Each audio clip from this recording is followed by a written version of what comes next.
The history of this world began when our world was consumed by despair. Our planet was attacked by unknown monsters that crush everything in their path. It was a despair that humanity had never experienced before. There were monsters of all kinds, from worms to orcs and flying eyes. Humans fell into unprecedented chaos as they encountered terrifying creatures never seen before. The scattered newspapers show that these creatures were told to hand over people to them for food if they want to live. But people are not easily broken, and they refuse to do so. On the podium stands a man who shouts, "Monsters want to use people as food. We must not slack off in front of them." These very creatures appeared out of nowhere. And then, they were called the unlucky ones. People were attacked by all sorts of creatures. Even the squid from the sea became like a 30-story building. And then people had to use nuclear weapons to deal with a powerful enemy. But to the creatures, it was only a bright display of fireworks. They began to dance on the ruins of the ruined cities. Under the dancing squid in the ruins was a man who protects the child with his body. And when all hope was lost, when each person was waiting for the hour of his death, they appeared 13 constellations. A man with a child was saved by a hero who killed a demon with lightning speed. It is narrated that in the world 12 people were chosen by the gods and became known as saints. Each saint used the powers bestowed by the god who chose him. But there was also a 13th awakened, who was not chosen by any divine being. It was Liang. In order to defeat Red Eye, who was considered the root of all evil, they came to the demonic tower, where the demoness was hiding. Liang led everyone like a brave warrior. He and the 12 other constellations locked in a battle with Red Eye. We are transported to the stage, where they are asked why only 12 people have returned. Did something really happen to the hero of Korea, Liang? Apparently, one of the 13 is standing at the podium, and with tears in his eyes, he says that Liang sacrificed himself for the good of all mankind. Then he started crying because of this. Well, this is all nonsense. The hero tells that he really risked his life. But no one sacrificed himself. In fact, he was the only one who managed to defeat Red Eye with difficulty. But these villains did a terrible thing. They just left him alone, running away afraid of the demon, and even so, he was able to win. Suddenly, he is pierced through by a dagger. Liang simply fell down from the pain. And apparently one of the villains, who seemed to have escaped, hit him in the back with a dagger and left him to die in a hole. Even more so that no trace of him remained. He sent a monster to him. Then Liang said, "It's not good. My left arm was cut off, and there was no living space left on my right arm. It would be much easier to die right away." But he won't just give up. Seeing the dagger lying next to him, he stuck it in his teeth and stood up saying, "Don't make me laugh. Who says I'm so easy to sink? I won't die like this." And he really did not give up. Jumping on the monster with a sword, he shouted that he would live until he found everyone who dared to betray him, and promised that he would come for them soon. We are transported to a restaurant somewhere, where they say, "Liang, listen to me carefully, tomorrow you will die." It was said by one of the saints, Hugo Otis. My gang replied, "Does he really have such a low opinion of him?" And jokingly says, "Takniak, you're saying that because I took both my legs. Aren't you okay? I understand why you're worried, but don't worry. Man, I'm definitely not going to die. I've killed more calamities than all the 12 constellations put together. Do you really think I might die?" Otis looks tense. Then it tells how it all started. Demonic Tower, the abode of the most terrible monster that can bring death to all mankind. It all started on the last day of the 20th century. The powerful calamity bringers have cornered humanity with their overwhelming power, leaving only utter darkness and chaos in its wake. It was during this period that the 12 gods who called themselves sacred and Titus appeared. They vowed to empower humanity with the power to fight back against all monsters. And they chose 12 men who were granted indescribable power. But something that no one expected happened. The 13th awakened showed up, without the blessing of any sacred entity. Moreover, this awakened one was so powerful, so incredible, that even the 12 saints were no match for him, and it was of course Liang. Otos thanked him for helping them organize the attack on the demonic tower. Liang said that words won't be enough, and he wants a free supply of fried chicken. For 5 years to come, he was asked if he was tired of eating only chicken. Then the girl, one of the 12th, said that after defeating Red Eye, they will have a worthy reward. Another of them also added that since this monster is considered to be the most dangerous one causing misfortune, they should demand at least $100 million from them. Liang said they should have asked for 10 years of free accommodation in a 7-star hotel somewhere in Hawaii after all, because of red eye. Many countries are on the verge of crisis. One of the alleged saints said, "Hey Liang, if you want to cooperate with us, you should set the bar higher, don't you think? Don't you want to heal your disfigured body and face?" Liang told them that even though they are called saints, they are really just a bunch of scum who only care about their own skin.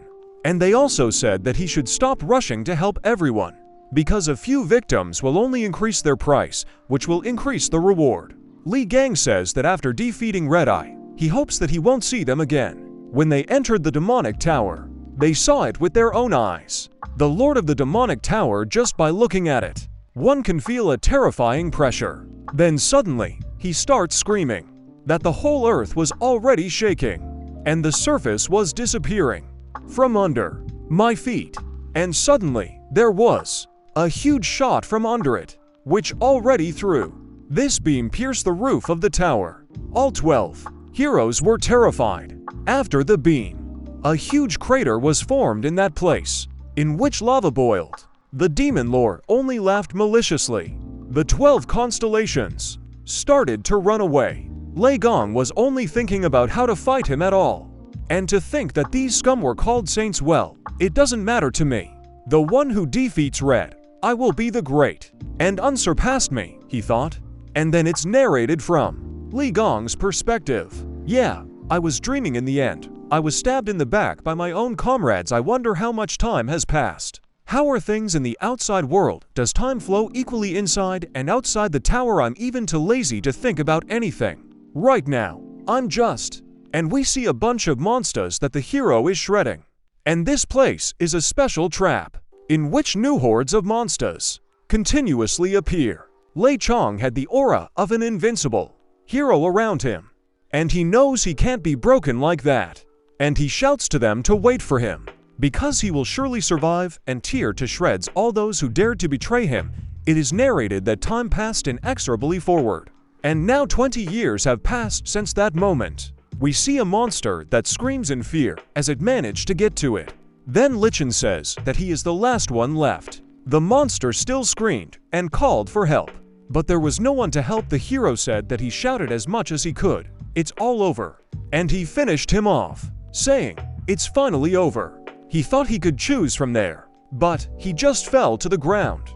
We are transported to the world, and we see that only ruins remain from the buildings. And somewhere two boys are running, shouting to each other, "Run, but I told you that this is not the best way." Another person told him that who knew that everything would turn out like this after all. They said that today will be safer than usual. They didn't even think that they would run into high-ranked monsters. One of the boys with tears in his eyes says that they are in a bad situation.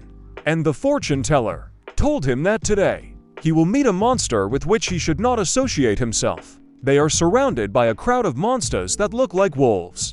And they think that if only Mr. Liang could return from the demonic tower, these monsters wouldn't even dare to show themselves here. Suddenly, a nearby tower opens up, blinding everyone around it.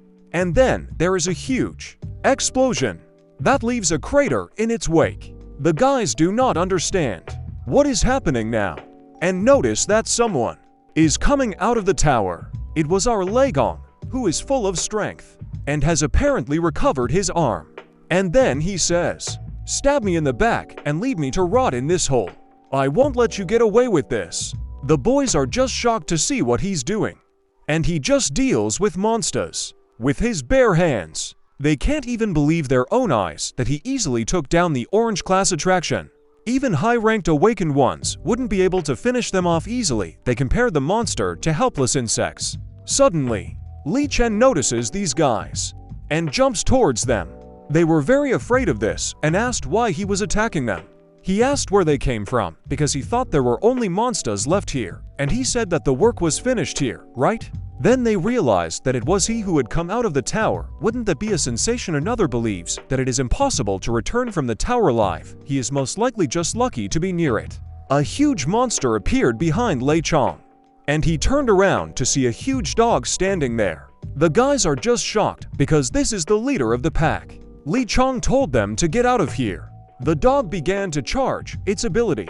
A beam released from its mouth that incinerates everything around it. The beam was so that it was higher than multi-story buildings. The guys were surprised that they were still alive at all, and Liang just stood there, and there weren't any scratches left on him.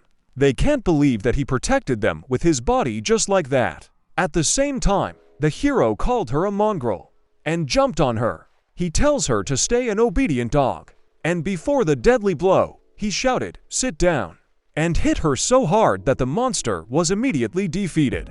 By now, he was probably done with everything. And he says to the guys, "Well, since I did a good job, you to food." He says, in an ominous voice, they're just terrified. Then, he just asked to buy him some food. And realizing the strangeness of the situation, he asked to buy more clothes. We are transported to a small store, where the guys stare at the receipt. In utter horror, after all, he ate $1,000 worth of food alone. He said they didn't have much money, so he ordered some food. They asked, "Is that a little bit?" Liang said, "You said yourself that you would treat me to anything. Since it is the price of your lives, another batch of noodles, please." One of them that apparently paid for it all very loudly shouted, "Hey!" The second one covered his ears from such a cry. And then he asked if he was a Templar or a bishop. What was he doing outside the tower anyway? He laughed and said that he was inside the tower, and then just walked out of it. And by the way, he also has a question for them. Who are they? Because they look like ordinary citizens. And why do they give off a magical aura? Then one of them explained that this youngster is a Templar. Isn't Lei-kun also a Templar like him, having received the blessing of a sacred entity? He also replied that why on earth would he wag his tail in front of someone? Suddenly, he saw his reflection in the spoon. He was just in shock, and he started shouting that he needed a mirror and urgently. They showed him where it was. Then he took off his t-shirt and started looking at his wounds and scars. His body was completely healed. Remembering who he was, with what wounds and scars, and he thought, my old wounds were so bad that they were simply impossible to heal, but come to think of it, my left arm is cured too. Then he replaced some kind of pattern on his palm, when suddenly a snake began to emerge from it. He was in a frenzy of pain, and he began to squeeze his hand. You felt death. You have completed an impossible achievement. All your skills are inherited by the new body. All achievements from the tower are converted to experience points. You have learned a divine skill. All unique traits and skills have been inherited and transformed. Aphia's power is now available to you. When suddenly he began to be transferred to some location. It was empty space, in which was a huge green snake that was standing in front of him. He touched her nose. Suddenly, there was a huge, blinding flash. And then he went back to the guys. They were scared and asked if he was okay. Liang asked if he wasn't the only one who saw the huge snake, gesturing that it was indeed too huge. They said that they didn't see any snake. He just undressed and ran to the mirror, and then suddenly began to scream furiously, clutching his wrist. Then Liang realized that other people didn't see it. He was back in space. You have become the owner of the All Futures constellation. Small screens fly around him, on which it is written what skills he has. One of the skills, super regeneration. It repairs a crippled body. It says that his body was rebuilt from scratch, will suffer a small punishment. But the punishment itself was that his physical strength was reduced by 50%, and there are 1,300 hours left until the end of this punishment. Then he wondered if his body had changed because of this skill. He had never heard of other saints seeing something like this before. Moreover, he couldn't sense the energy of sacred beings. And anyway, he is happy with this scenario. After all, his body is completely restored. All he had to do now was hunt down the traitors who had left him for dead, and especially the villain who had stabbed him in the back. Just thinking about it makes his body flutter. The guys are shocked why he started looking so intimidating. We are transported to the tower, which was sealed off by the police. After all, the tower, which was considered indestructible, suddenly collapsed. This news will set the whole world on its ears. This place has a special connection to the hero Lei gang. The man thinks, can't it be that this is the work of his followers, or the saints who disliked Liang? Odin then noticed that he was the allure one, a monster that even a high-ranked saint couldn't handle. Who else could challenge this monster and destroy the tower? They began to wonder if Gan really had returned to the world alive. They say they can't be sure, so they just have to wait until there are new leads. We are transferred to an office somewhere, where the camera is aimed at the podium, and there is a large crowd of people asking for comments about the collapse of the tower. Yang Wei, one of the saints, was standing at the podium, and he said that there were no comments on this issue. The entire crowd is surprised why he didn't make any comments. Then he got in the car and broke his glasses in anger, repeating over and over how many times he had already heard the name Liang. And come to think of it, it couldn't be that he had stayed alive in the tower for 20 years, because there were thousands of monsters there, and they were all black class. It was a miracle that they had managed to escape by stealing Red Eye's throat. He thinks he couldn't have survived there after all. His body was on edge due to that big guy's deadly attacks, and he didn't even wear armor like the other saints. But if he somehow managed to survive and come back, then it's all over. We're going back to Liang, holding the phone and saying that he should start with this villain, right? We are being transferred to some airport, where a man getting off the plane is greeted with the words, "To think that I would have the chance to meet one of the 12 saints, this is an honor for me." It was Hugo Otis. He asked where the Prime Minister was. He was told that he was already waiting for his office, and that his transport was already ready. Then he said that they could go then. These two employees are shocked. They think that he is very majestic. And this is what the truly chosen person looks like. Sitting in the car, he hears his phone ringing from calls from an unknown number, but he didn't pick up the phone, thinking they were just annoying reporters. He can't believe those stories about Liang's return had become so popular. This made him very angry after all 20 years had passed, delving into memories. How he told him that he was going to die tomorrow, but he only asked happily. Does he have such a low opinion of him? Then, when they started attacking the demonic tower, at Gan's request, he went outside and held off the incoming hordes of monsters. He wanted to believe that his premonition was deceiving him, and that Gan would live, but when he saw them, he asked why Gan wasn't with them. The saints who went in with him abandoned him, and returned with the head of the red-eyed man. This event soon became known to the whole world. The 12 saints, including myself, were recognized as heroes and gained even more influence. Hugo thinks about how, unable to believe that Gun was dead, he kept asking them to start looking for him. But he was told enough was enough. Jean-Louis Morin said that he was well aware of the number of monsters coming from that tower. There's no way that Liang could have survived. But if he's so worried about him, he can go and start looking for him alone. No one is holding him back. But it seems to him that then there will be one less saint, and there will be 11 of them. My friend still can't believe that anything could have changed in 20 years. Because no matter how strong Gan is, it's impossible. Besides, it's been too long. He remembers Gan only as a good friend. The Prime Minister suddenly called him. The voice on the phone asked if he could talk now. He said yes. And then the minister said that he probably already heard that it looks like the demonic tower is destroyed. Hugo said, "Same story again. I'm sorry, Prime Minister, but if you were going to ask me to start looking for you, I have to refuse. After all, Gan had died that day. This incident with the tower is most likely set up by Gan fans. And if you intended to take advantage of the situation to get more votes." The minister interrupted him and said that this was not the case, because if his report, which has just been handed over to the South Korean government, is reliable. Most recently, a call was made to the Gan number. These words made Hugo think. The minister said that the personal number is unknown. Hugo was very surprised that he even asked to stop the car. After all, perhaps the unknown number that tried to call him was Liang. Looking at the phone screen, there were 30 missed calls. He decides to listen to the message that Liang left. He was saying in a sinister voice, "Yo Tixu, I'll find you and kill you. Good luck." It sounded so ominous that it scared the hell out of him, but he recognized this manner of speech. It's really Liang. Then he immediately asked the driver to turn the car around. They were going to the airport urgently. He asked that he also had a job in the UK, to which Hugo shouted that he didn't care. He needed to get to the airport as soon as possible. We head back to Liang.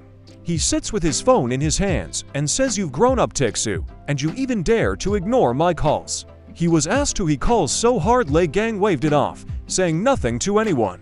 And then he asked They call this thing in his hands a smartphone, don't they? He liked her very much. The hero said that for the first time, he entered the tower in the 2005th year, but at the moment, it is already 2025th year. They were surprised that he was actually using a smartphone for the first time, and said that with it, you can connect to the internet and watch the news. Then the hero asked, can he watch the news about Liang? They turned on the news about him and said that this is now the hottest topic for discussion. There was an awful lot of news about him, which made him immerse himself in it. Suddenly, he saw comments from haters who called him worthless. This made Liang angry, and he was already clutching the phone tightly in his hand. The guy whose phone was there already started yelling. He didn't understand why they dared to take the glory for themselves. After all, they had run away as soon as they met the monster. And then I realized that it was worth ignoring, and in a way, it's kind of cute. Then came the news about Liang's will, and he remembered that he decided to give all his fortune to orphanages and educational institutions in case of his death, and he hopes that all the money reached the recipients. But then he saw the inscription. Liang gave all his possessions, including the relics, to the 12 saints in the hope that they would wisely manage the funds for the benefit of the whole world. The phone is over. He smashed it to splinters in his anger, and I thought that he would skin them, and their gods alive. The guy had already said goodbye to his phone. Liang just sat there and thought about what he should do. He intends to warn everyone of his return, but now his appearance is very different from what it was 20 years ago. And even if he went outside and started shouting that he was Liang, no one would believe him, and he figured that, while he was torturing each of the 12 one by one, he should keep quiet for a while. Suddenly, red tentacles appeared around them. Liang hears a warning that he is being watched. He felt this aura and went outside. When he came out, he saw huge, flying clouds in the shape of animals. And I realized that these are avatars, little animals of the holy sign of the white ram. The avatars recreated the barrier, the holy sign of the white ram. The influence of 2 constellations is level. Avatars demand a tribute from you. This angered Liang. Even though these animals are sacred entities, who are they trying to command? Suddenly, he heard the conversation. Seriously, this Liang, everyone just talks about it. The noise of the chatter will soon kill me. That's what I mean. This nonsense is being talked about everywhere because of the news, even though his name isn't tainted. I'm struck by how everyone is suddenly taking an interest in him. And then all of a sudden, the guys noticed the saint's badge on his clothes, and they began to ask Liang to leave, because if they were provoked, there would be trouble. The hero stood right in front of him. The other one, in turn, wanted to appear cool and asked what he was looking at, taking a drag on his cigarette. He blew Liang in the face and asked him if he had any problems. This made the hero terribly angry. The saint said that he should only try to hit him. His girlfriend told him not to scare him, because he seems very scared. The saint in the back called him a weakling and added that all the fans of Liang are no different from each other. Liang is just shocked. Since when did everyone like the weakest saint so much? Isn't calling him a saint a complete nonsense? The guys said that he held up very well because these people are part of the rank representatives of the constellation Gemini. Liang decided to shout at their backs, "Hey, croaches!" They turned around and said, "Is that you for us?" He said it was him. The saint came close to him and asked him to repeat what he said, because such a pathetic simpleton from whom even a magical aura does not emanate. At that moment, Liang took a finger and flicked that saint so that he flew to another building. Everyone was in shock, and Liang stood there with a smile on his face. And then he said, she really thought he wouldn't notice her sneaking up on him. He snapped his fingers together again and gave her a flick that sent her flying into the next building too. And then he called them weaklings. The guys said that using magic in the middle of the street is strictly forbidden. Liang replied that this was nonsense if he used magic. They wouldn't even be wet, they're just shocked that he knocked out 2 rancors with just brute force. As he approached the man, he saw a small pendant around his neck. Tearing it off, he said, "So that's what I felt when I hit him. It's a relic, isn't it? But where did these weaklings get it? Only saints should have them, right?" The kid asked if he really didn't know anything at all. And he began the story. A few decades ago, humanity was practically wiped off the face of the earth. But thanks to the sacred entities and their chosen constellations, humans managed to survive the calamity. However, only 12 people were not able to protect our vast world. Therefore, the saints began to gather followers. Calling themselves branches, those who were given a piece of the power of the saints became known as templars. Such people were divided into ranks according to their level of strength. The saints stand at the top. Right after the sacred entities, cardinals are potential candidates for the role of new saints. After them come the bishops, the strongest of the templars, and at the very end were the templars themselves. In this way, selected templars receive relics from sacred entities from time to time. Liang realized that everything had changed a lot in 20 years. Suddenly, someone called out to him and told him to look there. And there were avatars looking at him. Avatars of wealth and greed that are associated with the constellation of White Aries. Enjoy the current situation. They demand that Liang quickly deal with the man and woman who attacked him. Avatars crave bloodshed for the massacre of them. They promise him a worthy reward. The guys are terrified because these are not just some templars, but already avatars. Avatars are like reflections of the sacred entities themselves. Getting in their way is like challenging the gods. They ask Liang to do everything the avatars ask. It was then that Liang understood why he felt the vile aura of Aries so strongly. This made him angry, because they also intended to fill their bellies like that pig. And he said that nothing has changed since then, preparing for the jump. And then with all his might, he jumps into the avatars. That there was already a huge red cloud in the sky. And then he says that they show off. Even though they are weaklings, the guys are surprised, because the constellation retreated and the barrier disappeared. And we realized that this guy is not a very difficult person. The hero turned to them and asked about those two weaklings. They are related to the twin branch, aren't they? Then they said that in their country, twin branching has the greatest impact. This is an elite group that has gathered 2/3 of all large corporations. And Liang asked, so they must have money on them. And the clothes they wear are probably some expensive brands. And right after that, I rushed at him with the words that now is the time to make a good profit. We are transported to a small multi-story building. And everyone says that they finally came. The guy said that they live in that apartment on the 2nd floor. Pointing, his friend said his door was next door. At the same time, they also thanked Liang for saving them and even walking them home. They were expecting something, but the hero yawned and asked if they were going inside or what he wants to sleep. They were shocked that he was going to sleep with them. Apparently, he was let in for a sleepover because the next thing we know, his hair is being cut off. And he's undressing. Then he stands flaunting himself in the mirror. Han said that the short haircut really suits him.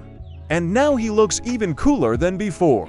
This made Liang very happy because in the past, baldness was a side effect of using his abilities, and he treasured every single hair. Even a normal wine could blow his hair away. Who knew that he would ever be able to fix his hair?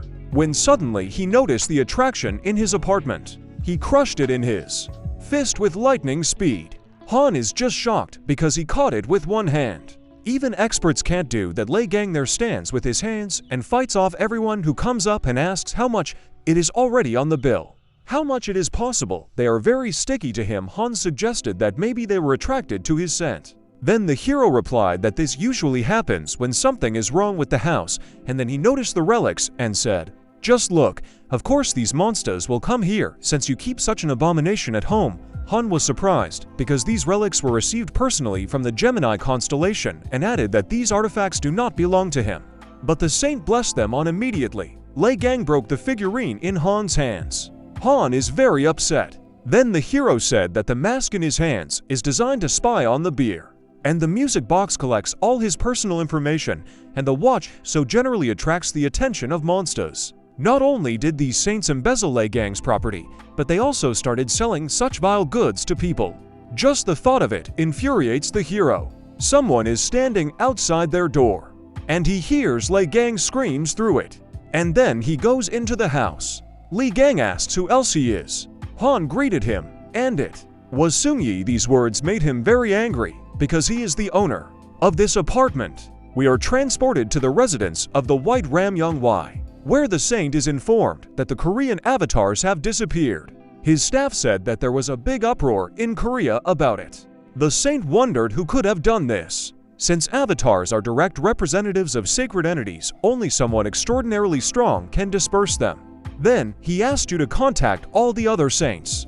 and asked if they have anything to do with this. The servant replied that Sagittarius had not been in touch for a long time. The saint said that this was not a cause for concern, since he had warned me that he was going to get a new position in Great Britain.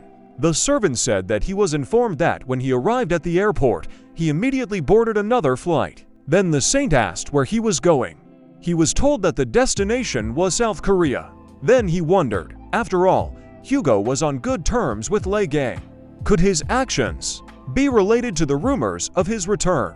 He realized that he probably did survive. This made him very angry that he even took a floor lamp and threw it at his servants and shouted, "Nonsense!" reporting more clearly, "What else is there?" The staff said that an unconscious twin branch templar was found lying in the middle of the street in his underwear at the place where all the avatars disappeared.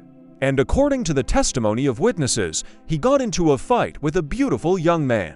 The saint thought that it couldn't be Liang, since his face was completely covered in scars. And he realized that things weren't going to well anyway, so he really could go back. And then he thought, for some unknown reason, finish off the Spider Queen. My position may be under threat. And then he asked to prepare a plane for him, because he wants to see, with his own eyes, what is happening in Korea. We're being transferred to Twin Branch Hospital. That's the guy lying there. And there is a grandfather standing nearby, shouting, "Who dared to cripple his grandson like this?" Then he started to snap at the man standing next to him, but he said not to worry, because that's what he came there for. It was Min Seung-yeon, a Templar of the S-Class twins. We go back to Seung-yi's apartment, where they tell him how they met Liang. Song didn't seem to really believe the story, where they met at the Demon Tower, and he finished off all the drakes with his bare hands, then knocked out an ranked Templar. Dream starts shouting that they are talking some nonsense. It doesn't even seem like the truth. He just destroyed all his relics. Liang said that they were fakes anyway. He was asked what branch he was from. Liang replied that he thought he needed something like this. Then he asked which god he was loyal to. Liang said that these 12 weaklings didn't give up on him at all. Song asked him what his rank was, and he didn't even know what to say, but said that he was a production worker. Then he asked for his name, and the hero said he was Liang. Han started to calm Seung down, but he was already unstoppable. And full of rage, he said, "Broke into someone else's house, without permission destroyed all my relics, so you dare to pass yourself off as the great Liang Nim." Kong was shouting at him to calm down, because he's going to burn down their apartment right now. Liang received a warning that a flash of Gemini follower magic had been detected, and he said that he seems to have decided to leave nothing of the house. Then he activated the God's Gaze skill, and I saw its characteristics. He is a Templar of the constellation Gemini. His rank is A. His nickname is Smashing Strike. He has the skills, which stake an ice seal. His personality traits are genius, visionary, stubbornly obsessive, and an idolater. The genius trait increases his training effect by 200%. Liang reflected that at such a young age, he already possessed high-ranking skills, and the trait of genius was clearly not suitable for him. The demon that was awakened by the dream looks terrifying. Han shouts at Liang to run, because he's an ranked Templar, and he's also a fan of Liang. Seung asks, "Is him and crazy? Go away, if you don't want me to slap you too." Liang immediately got behind him, and said that he was playing with fire. Seung didn't even notice when he was already behind him, when suddenly Liang gives a strong click and says that at this rate, he could burn down not only the apartment, but the whole house. Han is scared and asks, "Is he going to be alright at all?" Lee said he probably did. Han looked at Seung and heard the words probably, of course. He was surprised. The hero said that he was going to bed, and that he should soon come to his senses. When he entered the room, he saw a huge pile of Liang figurines. The hero is just in complete shock. Han said that he had warned Seung-yi that he was an ardent fan of Liang, and the dream asked to be careful with his figures, because they are more expensive than his life. Liang came up and lifted his head from the figurine, and said that they were annoying him. A dream in tears screams that this madman will stop doing this. He replied that he wasn't crazy, but Liang. Sanu is so offended by his figures that words can't describe them. We're transported to a coffee shop, where from the TV narrates yesterday around noon, two representatives of the Gemini branch were attacked by a person whose identity has not yet been established. According to the testimony of witnesses, the purpose of the attacker was to steal personal belongings. Hugo immediately knew that this was Gun's doing. He understands what Gun has done wrong, and this is just the first news he hears. The waitress comes up to him and asks if he will order anything. Hugo immediately recognized something was wrong and told Yang Wei to stop this clowning and get out of here. Then the waitress said, "So uninteresting you figured me out too quickly. Long time no see. Hugo, I haven't been able to get in touch with you for a long time, you know? Judging from your hurried arrival in Korea, you also came here because of Gang. I advise you to quickly tell me everything you know yourself." Hugo took his hand off his shoulder and said that was why he hated him, calling him a nasty worm that steals other people's bodies. At the same time, the girl was released, and she wondered what she was doing. Hugo was very angry. Then he thought, his jokes are stupid, I need to get to Gan faster than anyone else. Where the hell are you? Gun. We're moving to Jongadu. Buckian to a hypermarket. Han tells Song that maybe it's really Lee Gun. Song said that Gun looks very different. Besides, Lei Gang is the hero who saved humanity, and how would he look like that rascal? Han said that he definitely saw him come out of the demonic tower, and his strength is colossal. The dream stands firm on its own and says that this is impossible. That's what his father said, and hurries him to take the goods to the checkout when suddenly someone shouts that the thief is in the store. Immediately, the guys are knocked down by a thief. Han is surprised that there is such a speed at all, and it seems that this thief is from the Scorpion branch, and besides, he uses his powers to rob the store, all products and even wallets. If he wasn't stopped, there would be nothing left. The thief has a high opinion of himself and believes that being a Templar, he can't be stopped, and it's already well cooked, so it's worth running away suddenly. Lei Gang stops him with a punch to the stomach. The thief is just terrified of this. Han asked him why he had come for them, and he said that he just forgot to ask him to buy their chicken. The man who was in the hospital came to them and said that the hero is not bad because it is difficult to catch the Templar of the Scorpio constellation, given their speed and agility. Then he added that judging by his aura, he was just an ordinary investigator. Next time, you should report directly to the police. Lee Gang asks who else he is. Then suddenly everything shook beneath them. The whole store was shaking. The thief realized that this was a great chance to escape and immediately flew away from there. As he runs away, he thinks that he was very lucky to escape, and the earthquake will play into his hands. Suddenly, a huge centipede crawls out of the ground. The thief thought, why did he appear in the green zone? I knew I had to get out of there before it was too late. Jumping high, he thought that he could not catch it. Suddenly, he finds himself in the mouth of a monster, and in an instant, his life was cut short. It was the Spider Queen, which was very intimidating. And on the loudspeaker, they started announcing that there is an emergency situation now. The person causing misfortune has appeared. In the hypermarket, all those who are located immediately leave the building. Due to the appearance of the Spider Queen, the status has been changed to red zone. People from the building began to run away in different directions. But only one boy stood still and cried. A huge monster was filing towards him from behind, trying to eat him. When Lei Gang suddenly crashes into it, there's nothing left of the monster. The boy doesn't know what to say. He's shaking with fear. Lee Gang says that he should be more careful next time. I asked him if he'd hurt himself by holding out his hand. The boy got scared and ran away. And Lei Gang didn't get a scene like in a cool action movie. Then he coughed and said that apparently everything was fine with him. He wondered what the big thing had forgotten summoning his snake. He said that for the first time in a long time, he will be able to have fun.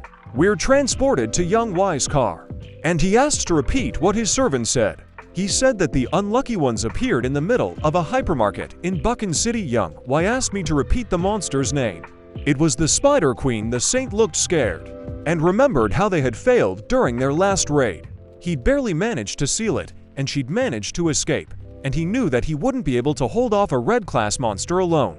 It is narrated that after the appearance of those who lead to misfortune, people began to divide locations into 6 classes according to the level of danger. The first is the blue zone, the blessed abode. The second is a green zone, a safe place. The third and already more dangerous one is the yellow zone, a light danger. The fourth is the orange zone, where there is a great threat to life. Fifth, the red zone. These are locations teeming with deadly monsters. The last and most dangerous is the black zone, Where life is absolutely impossible, Yang Wei understands that since the Spider Queen has appeared there, the hypermarket is now considered a red zone. The staff asks what they should do about the situation in the hypermarket. He replied that they needed to seal everything up after all, if at least someone finds out that this is the fault of their failure on the last raid. Then they're finished, and he tells the servants that there is no way to save those inside, and let them send the Templars there to completely seal up the building. We return to the hypermarket, and Gan, the Templar who was there, started using his magic. He struck the ground with his ice spears, shouting incantations. It shows that it was one of his strongest spells. But just a few seconds later, the imprisoned monsters broke out of the ice. It hurt his ego that they were able to break his spell so easily. At the same time, Liang came to him with a bunch of cans in his hands. The Templar didn't even notice him coming up to him. Gan said, "Here are the parasites. You want to eat so much that you decided to eat people." Taking one of the cans, he swung it, and shouting at them to eat it, threw it. Suddenly, that huge monster was cut in half. It was Liang, who quickly ran up to him and stabbed him, and said that the pathetic mobs should know their place.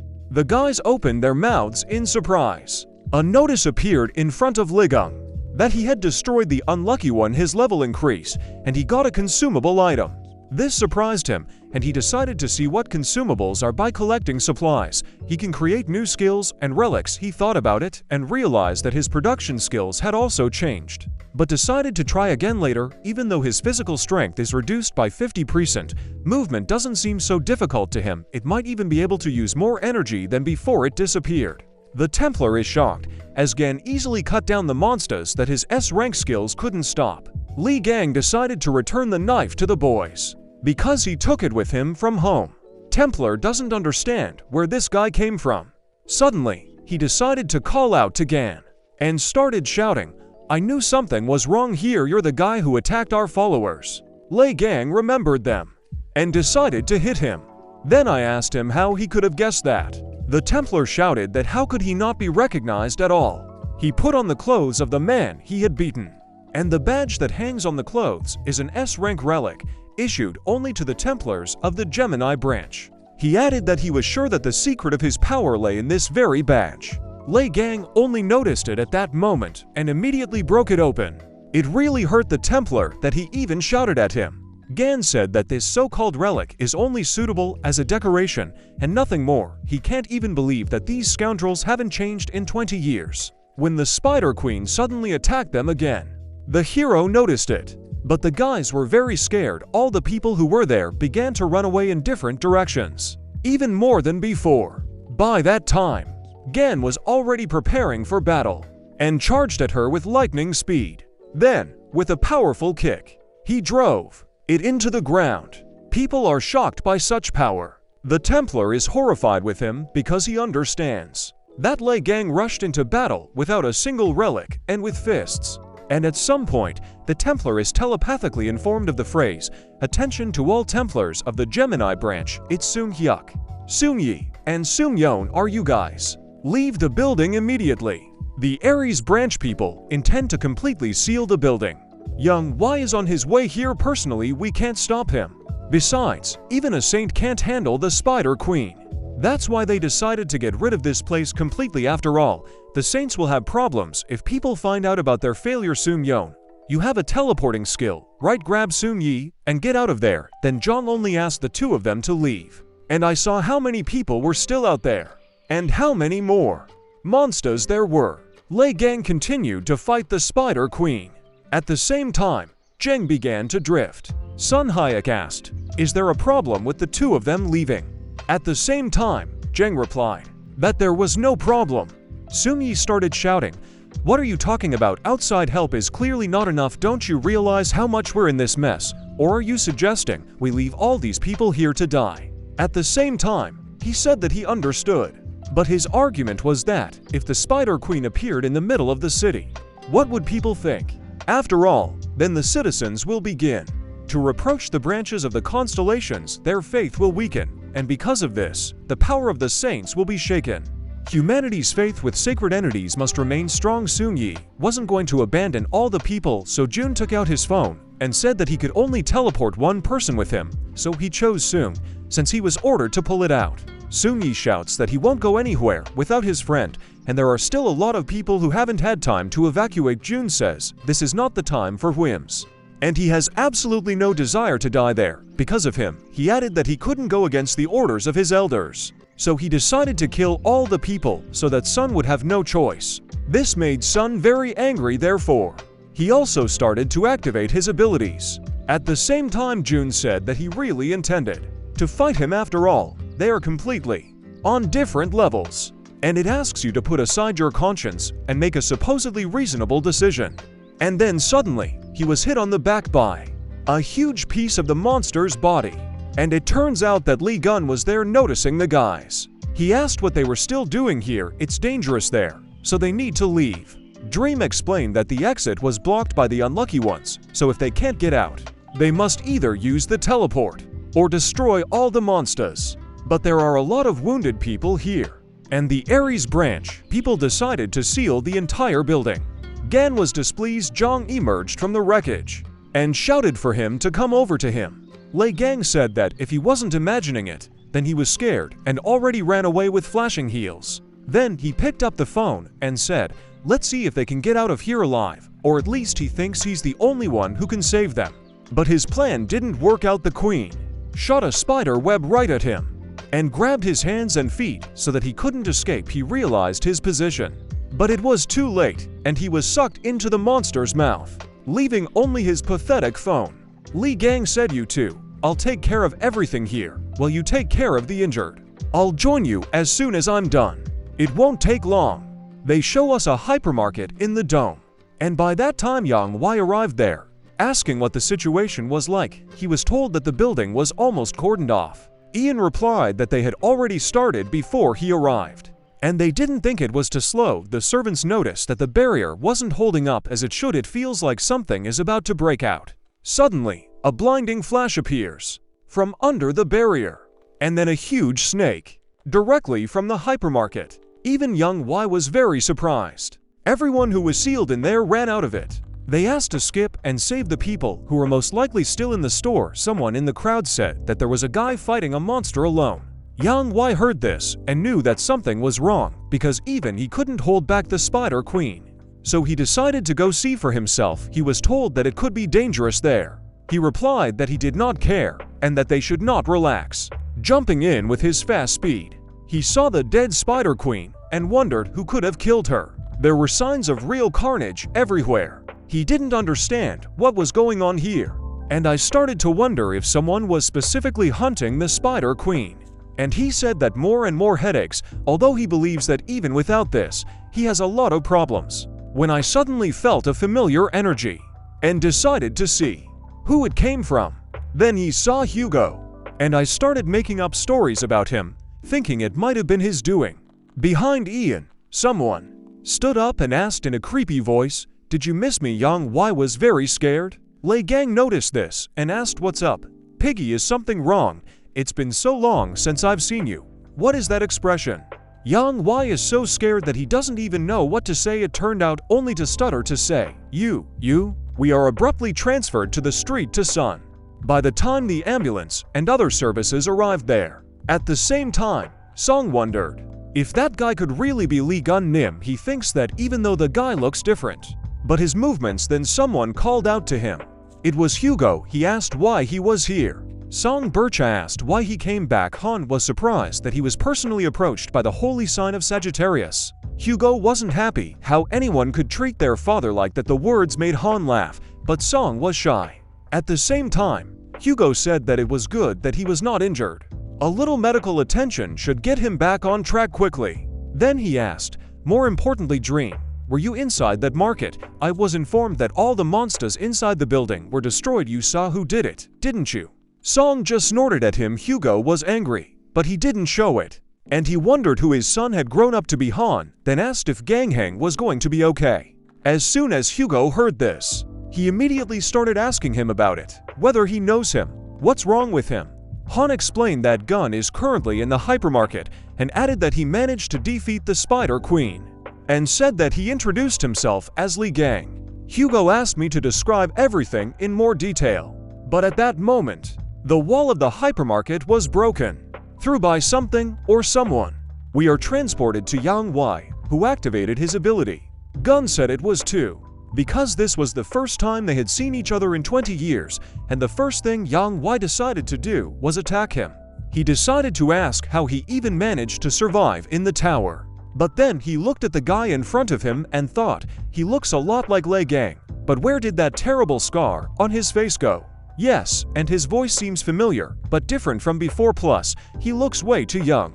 And then Yang Wei said how dare he imitate him after all. He was even worried for a moment. Gun said, "What? Imitate?" Ian shouted that since he dared to deceive the Great One, then he will have to pay for it with his life. At the same time, Gan hit him on the stomach with all his strength and said, "All this time, you've been profiting from deceiving others, right?" Yang Wei flew very far away, and at the same time, Gan jumped behind him and hit him back on the floor, and then he said, "Each of you should be taught a good lesson. How did you get along while I was trapped in the demon tower? Pig, you have appropriated my relics and wealth. Even the will was forged, wasn't it? It's okay. Don't worry, I was going to kill you all anyway. Perhaps we should proceed with your execution. Then your home, your branch, your relics, and all the other saints. All destroyed." All Yang Wei is scared and still doesn't believe it's him, but he understands that the manner of speech and behavior are similar to him apparently. He's not bluffing. Ian couldn't even recognize all of his movements. Could he really be the same Liang? How did he manage to survive and return from the demonic tower? And then he asked, "What nonsense is it? If you really are Liang, prove it." At the same time, he started using his magic. A dozen razor-sharp swords appeared around him, and then a crown appeared on his head. Liang received a notification that the sacred essence of the Aries constellation, namely the Jade Emperor, had revealed itself. At the same time, he was surprised and said that even the sacred entity honored him with its attention.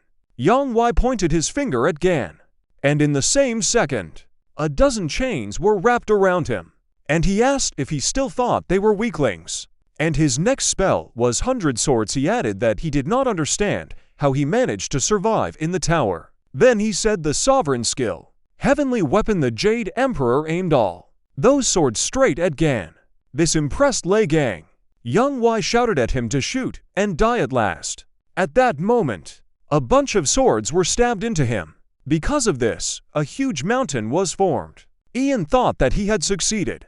As he approached the Tower of Swords, he said, "It's amazing that you managed to get out of the demonic tower, but your confidence is still there. Challenge someone who has been gaining experience over the years with the help of their followers. What rashness, did you really think we'd been standing still for 20 years? But that wasn't the case. A flash appeared from the Mountain of Swords. This startled Yang Wei. Immediately a fist flew out of the swords and hit him in the face. The impact was so strong that the entire mountain shattered at the same time.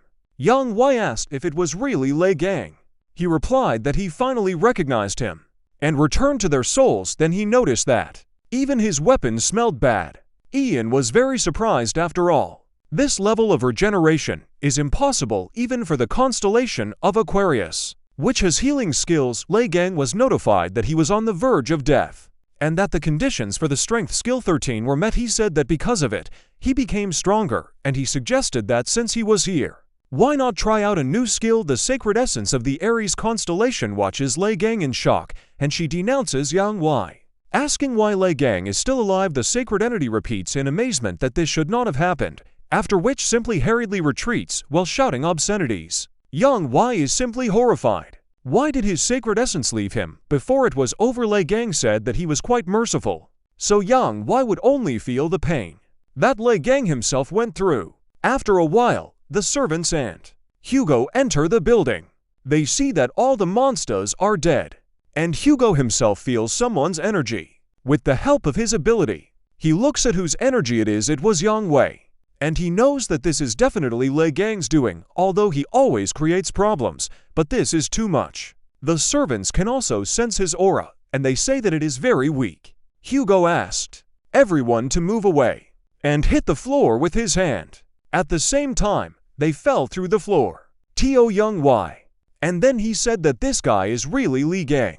Yang Wei himself was wearing a note that reads sent to the pigsty. We are moment when my gang is already standing on the threshold of the Ares mansion. And he says that he probably keeps all his relics here. After going inside, he saw a bunch of people and relics, and then said that he was probably pretending to be a treasure god. Gan could smell his relics. He realized that the clothes were taken from the house, but the weapons were fake. Suddenly, he noticed the toothpick he was using. He was glad to see her.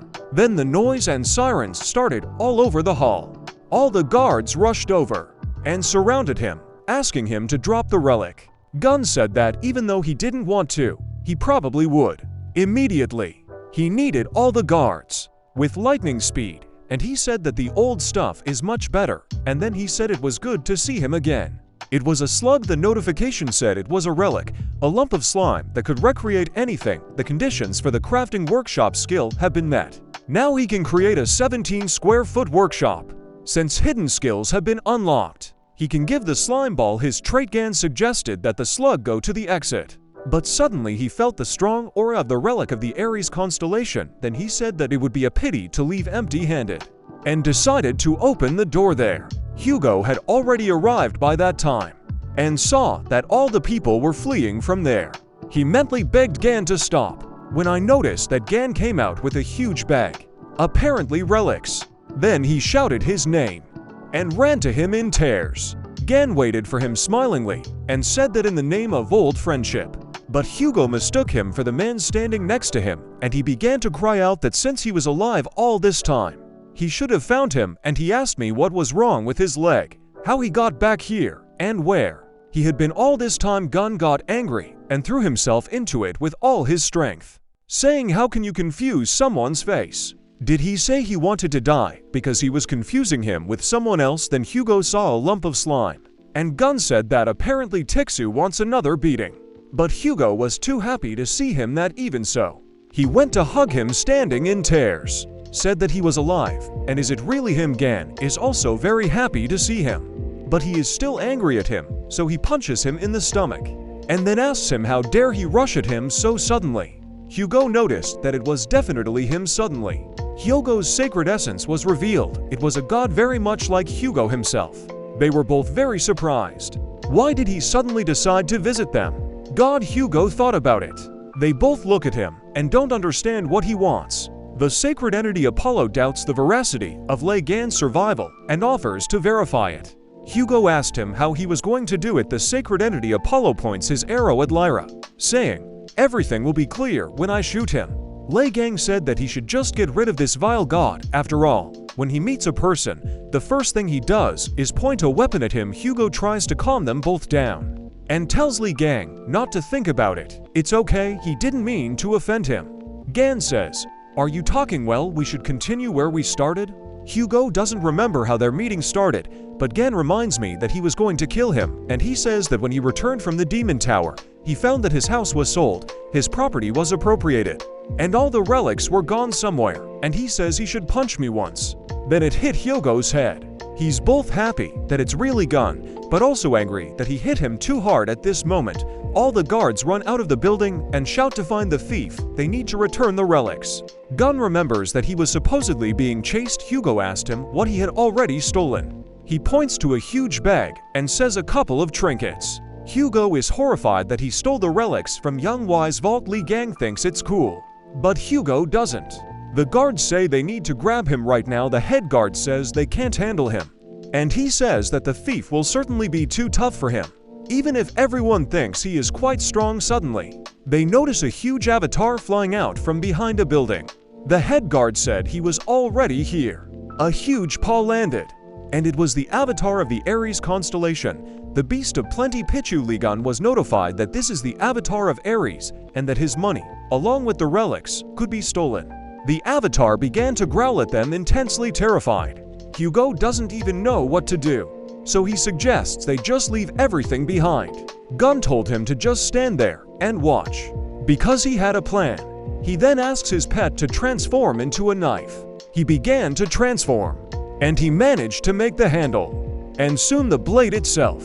Gan, looking at him, realizes that he is not suitable for a fight with the avatar in this state. Therefore, he has to show its true form, starting to give the knife its power. The knife was struck by lightning and turned into a huge sword. The awakened relic is imbued with the Ophiuchus aura. The relic has gained more lethal stats thanks to the Snake Hunter trait. Blade sharpness increased. The blade's impact power has been increased. Gen has received a power-up of 13 strength skill, so he can now see the enemy's weaknesses. He discovered the path of death. He's surprised to have discovered a new skill again, so I decided to use it right away immediately. He saw the enemy's weaknesses. I jumped on him and told him that he was going to break up a little. Hugo just stands there and stares at him, thinking it's his style to throw himself at the enemy without a second thought. He always overcomes obstacles. Despite his recklessness, Hugo is very happy to have his friend back. Suddenly, the avatar nails the gun to the floor with its paw. Hugo screams in horror, "Gun!" At that moment, from under the paw of this avatar comes, and what did you yell? What a stink! I almost died from the smell of that pig. Now it's my turn. The monster's paw was immediately cut off. The avatar started growling in pain and started using his skill, which absorbs all values that fall within the range. Gun snidely says that the avatar should have been quiet, but now he won't get off without punishment. Gan started using his ability, the Ophiuchus line, having said that one light cut should be enough. He swung his sword and hit the avatar. A huge shockwave was thrown at him. It pierced right through him, and the whole building too. Everyone around them was shocked by the power. The impact left a huge mark on the ground. Hugo is surprised because such power is comparable to what he had in his prime. Gan defeated the avatar. His Holy Throne experience has been increased. The notification asked if he wanted the Beast of Plenty as his avatar. Gan was sure that only 12 saints could obtain avatars. Touching the avatar, it instantly revived and even changed in appearance. It appeared wings. The Pishu Beast became the avatar of Aphiuch's constellation. The Beast of Plenty shrank in size to embrace its new master.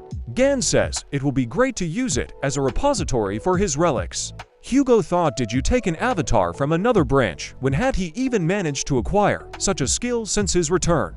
The notification told Gan that he could give a new name to the beast. At the same time, he shouted, "Piggy bank." We're transported to Hugo's mansion, where Gan calls him a traitor. Hugo took offense at these words and shouted, "Does he have any idea how much he was worried?" Then a frustrated Gan said, "Well, your friend was imprisoned in the tower. You got married, built a family, and enjoyed life. Traitor so far? Some people have had to go through pain and suffering comparable to the torments of hell. His friend was happily W." After which, Gan added that he would not go. Hugo said it was fine, he could spend the night at his house, but he still lives alone. Gun started slapping me on the back and apologizing that he shouldn't have brought it up, and he should have cheered up by insinuating that divorce isn't such a tragedy these days. Hugo shouted that he was not divorced and his wife just. Before he could finish, he decided to change the subject, and he asked what was going on inside the demon tower. Hugo knows that Sun Yi and Yunho shouldn't talk about Li Gang because they're crazy about him, and then he explained how it was on his part that he stayed outside during the raid in order to contain the incoming monster forces, and therefore was not aware of what happened inside. And he asked why they'd come back with Red Eye's head. Gan replied that it was a very tearful story. They stabbed him in the back and left him to rot in the tower. It was a trap, swarming with countless hordes of enticers, and among the hordes of these monsters, Red Eye, whom he had thought dead, had come back to life. Hugo was very surprised that he was able to revive. Gun said that what they saw during the raid wasn't his real body. The true form was hidden deep inside, and even though he managed to win over him, the main problem wasn't Red Eye, but the tower administrator. Again and again, he brought back to life all the drakes he had killed. He chopped each of them into pieces, but at some point, he was overcome by the feeling that he could not get out of there alive. After finishing off the last of them, he collapsed to the ground from exhaustion, and he added that if his memory and feelings do not change, at that moment he was already dead.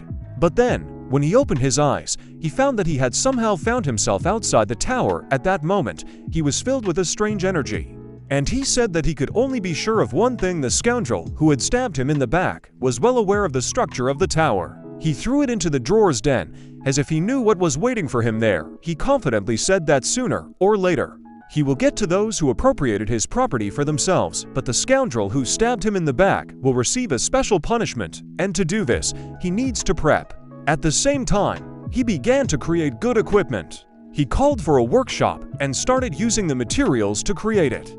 Among them was the Spider Queen core, which absorbed the magic of the target it came into contact with. A misfortune-inducing fragment increases the chance of success in crafting and enchanting items, keeping it all in the creation shell. He thought that he should just mix it all together. And I added these materials to the toy horse. The house lit up with item creation effects. A new entity was recreated. It was a fake crimson horse. If you write someone's name on a horse, the magic power of those who touch it will flow from the owner of the name. Gan says that relics with their own entities are able to evolve on their own. Hugo is surprised and even pats him. And then he said that although it is very valuable, but the design is just disgusting. Gan yelled at him because he had spent so much material to create this horse. He added that with the remaining materials, he wanted to make something for him. But now he didn't want to. Hugo immediately said, "What an elegant design. You are a master craftsman in making beautiful relics." Gan, by disgusting, I meant only my own inability to feel the whole aesthetic of the object you created. Gan calmed down and said that he would look at his behavior, and the first thing they need to do is somehow lure all the saints. Hugo asked him how he was going to do it, since it was unlikely that the other constellations would decide to leave their residences. Gan said that would be enough and took out a golden box. This is a royal relic, a storage of the golden fleece, and allows you to store items of any size. If you pay a certain price, you can multiply the number of items inside. Hugo said that the royal relics are the most valuable artifacts that can only be found. I asked him how he managed to get something like this, since only Yang Wei has access to it. Gan said that since Hugo is a beggar saint constellation, he brought this thing to use as a wallet. Hugo got angry and shouted that his constellation was called something else. Gan said that high-quality relics require much more materials than ordinary ones. With this, he can generate new materials, and from them, in turn, create tons of high-ranking relics. Hugo asked how, because there was someone here who could activate it. Gun asked why Hugo couldn't. He shouts that his sign is Sagittarius. They both drooped. The hero said that he has a feeling that they can activate it. A friend said that this is impossible, and they will have to look for another way out. Gan said that he had already submitted a request to the news network. It broke Hugo up. And he asked again, what did he do? Gun pretends not to notice. Hugo shouts and asks what did he send to the news network. Apparently Gun said so Hugo is just terrified. We are transported to the Blue House in South Korea. One of the people sitting there says that they were very disgraced by not being able to deal with even one spider, and he adds that they should continue to sell talismans. Why do they even get involved in battles with the enticers? It was Bishop Leo Oliver. He was told to refrain from making such statements. Oliver replied that he had heard that the Spider Queen had been killed by an unknown boy. Could it be that Liang himself had risen from the grave? Someone broke the glass with a shout of enough. Then he turned to Oliver and said that he must be very fascinated by Liang's achievements. It was Sung Hayek. Oliver said, what's the big deal? Liang would have no trouble destroying this huge thing. And didn't he see that video from burning Russia? Sung said that it was because he was strengthened by other saints, and they also brought him the best weapons. In such comfortable conditions, even they would have done better. Oliver laughed and said that they didn't manage to capture the spider because they weren't given the conditions. Sung said in a nasty voice, I would like to point out that the Spider Queen was eventually destroyed by us. The twin branch. The price was the life of an S-rank Templar. Oliver called them poor things because they paid a huge price, and he would like to shake that poor guy's hand.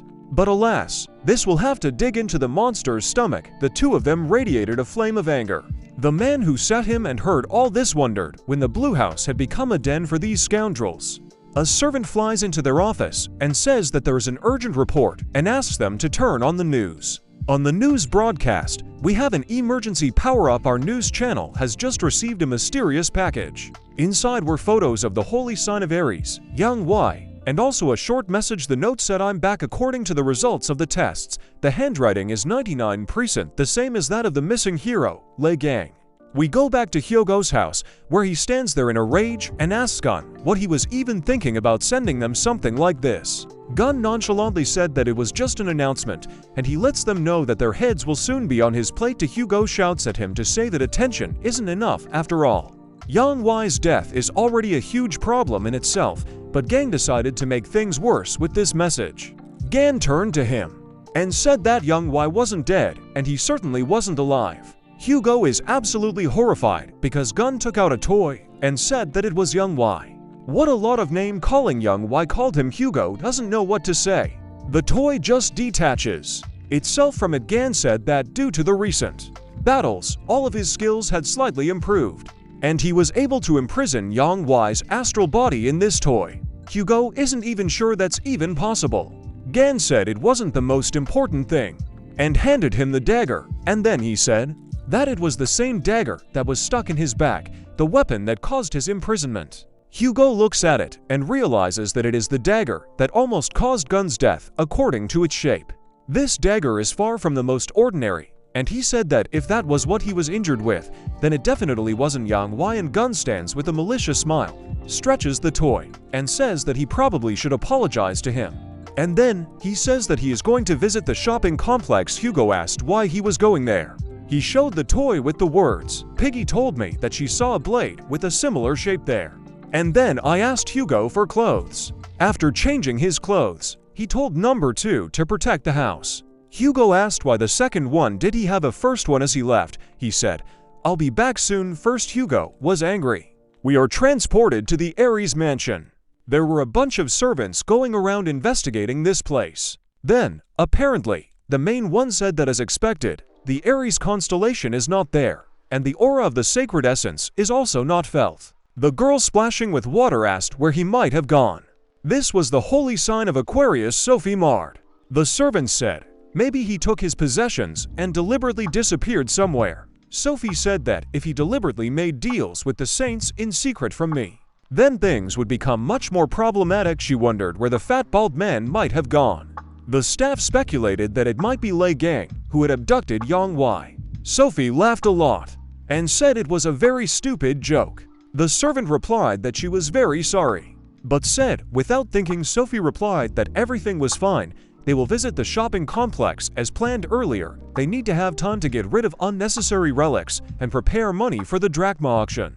A servant came into her bathroom and said they were in trouble. Another saint will participate in the auction. We are transferred to the gym. Where to, guys say, Mr. Steven. We have received information that a relic belonging to Liang will be auctioned off. Steven immediately threw down his barbell when he heard this, and he said that, finally his time had come. They should take this relic. We're transported back to an alley, where Songyi and Liang teleported. Teleporters are expensive to use, but they can do it for free. They were transported to the relic trading complex. Dunn thanked him, saying that he really needed an expert, and he volunteered to help find an SS ranked one.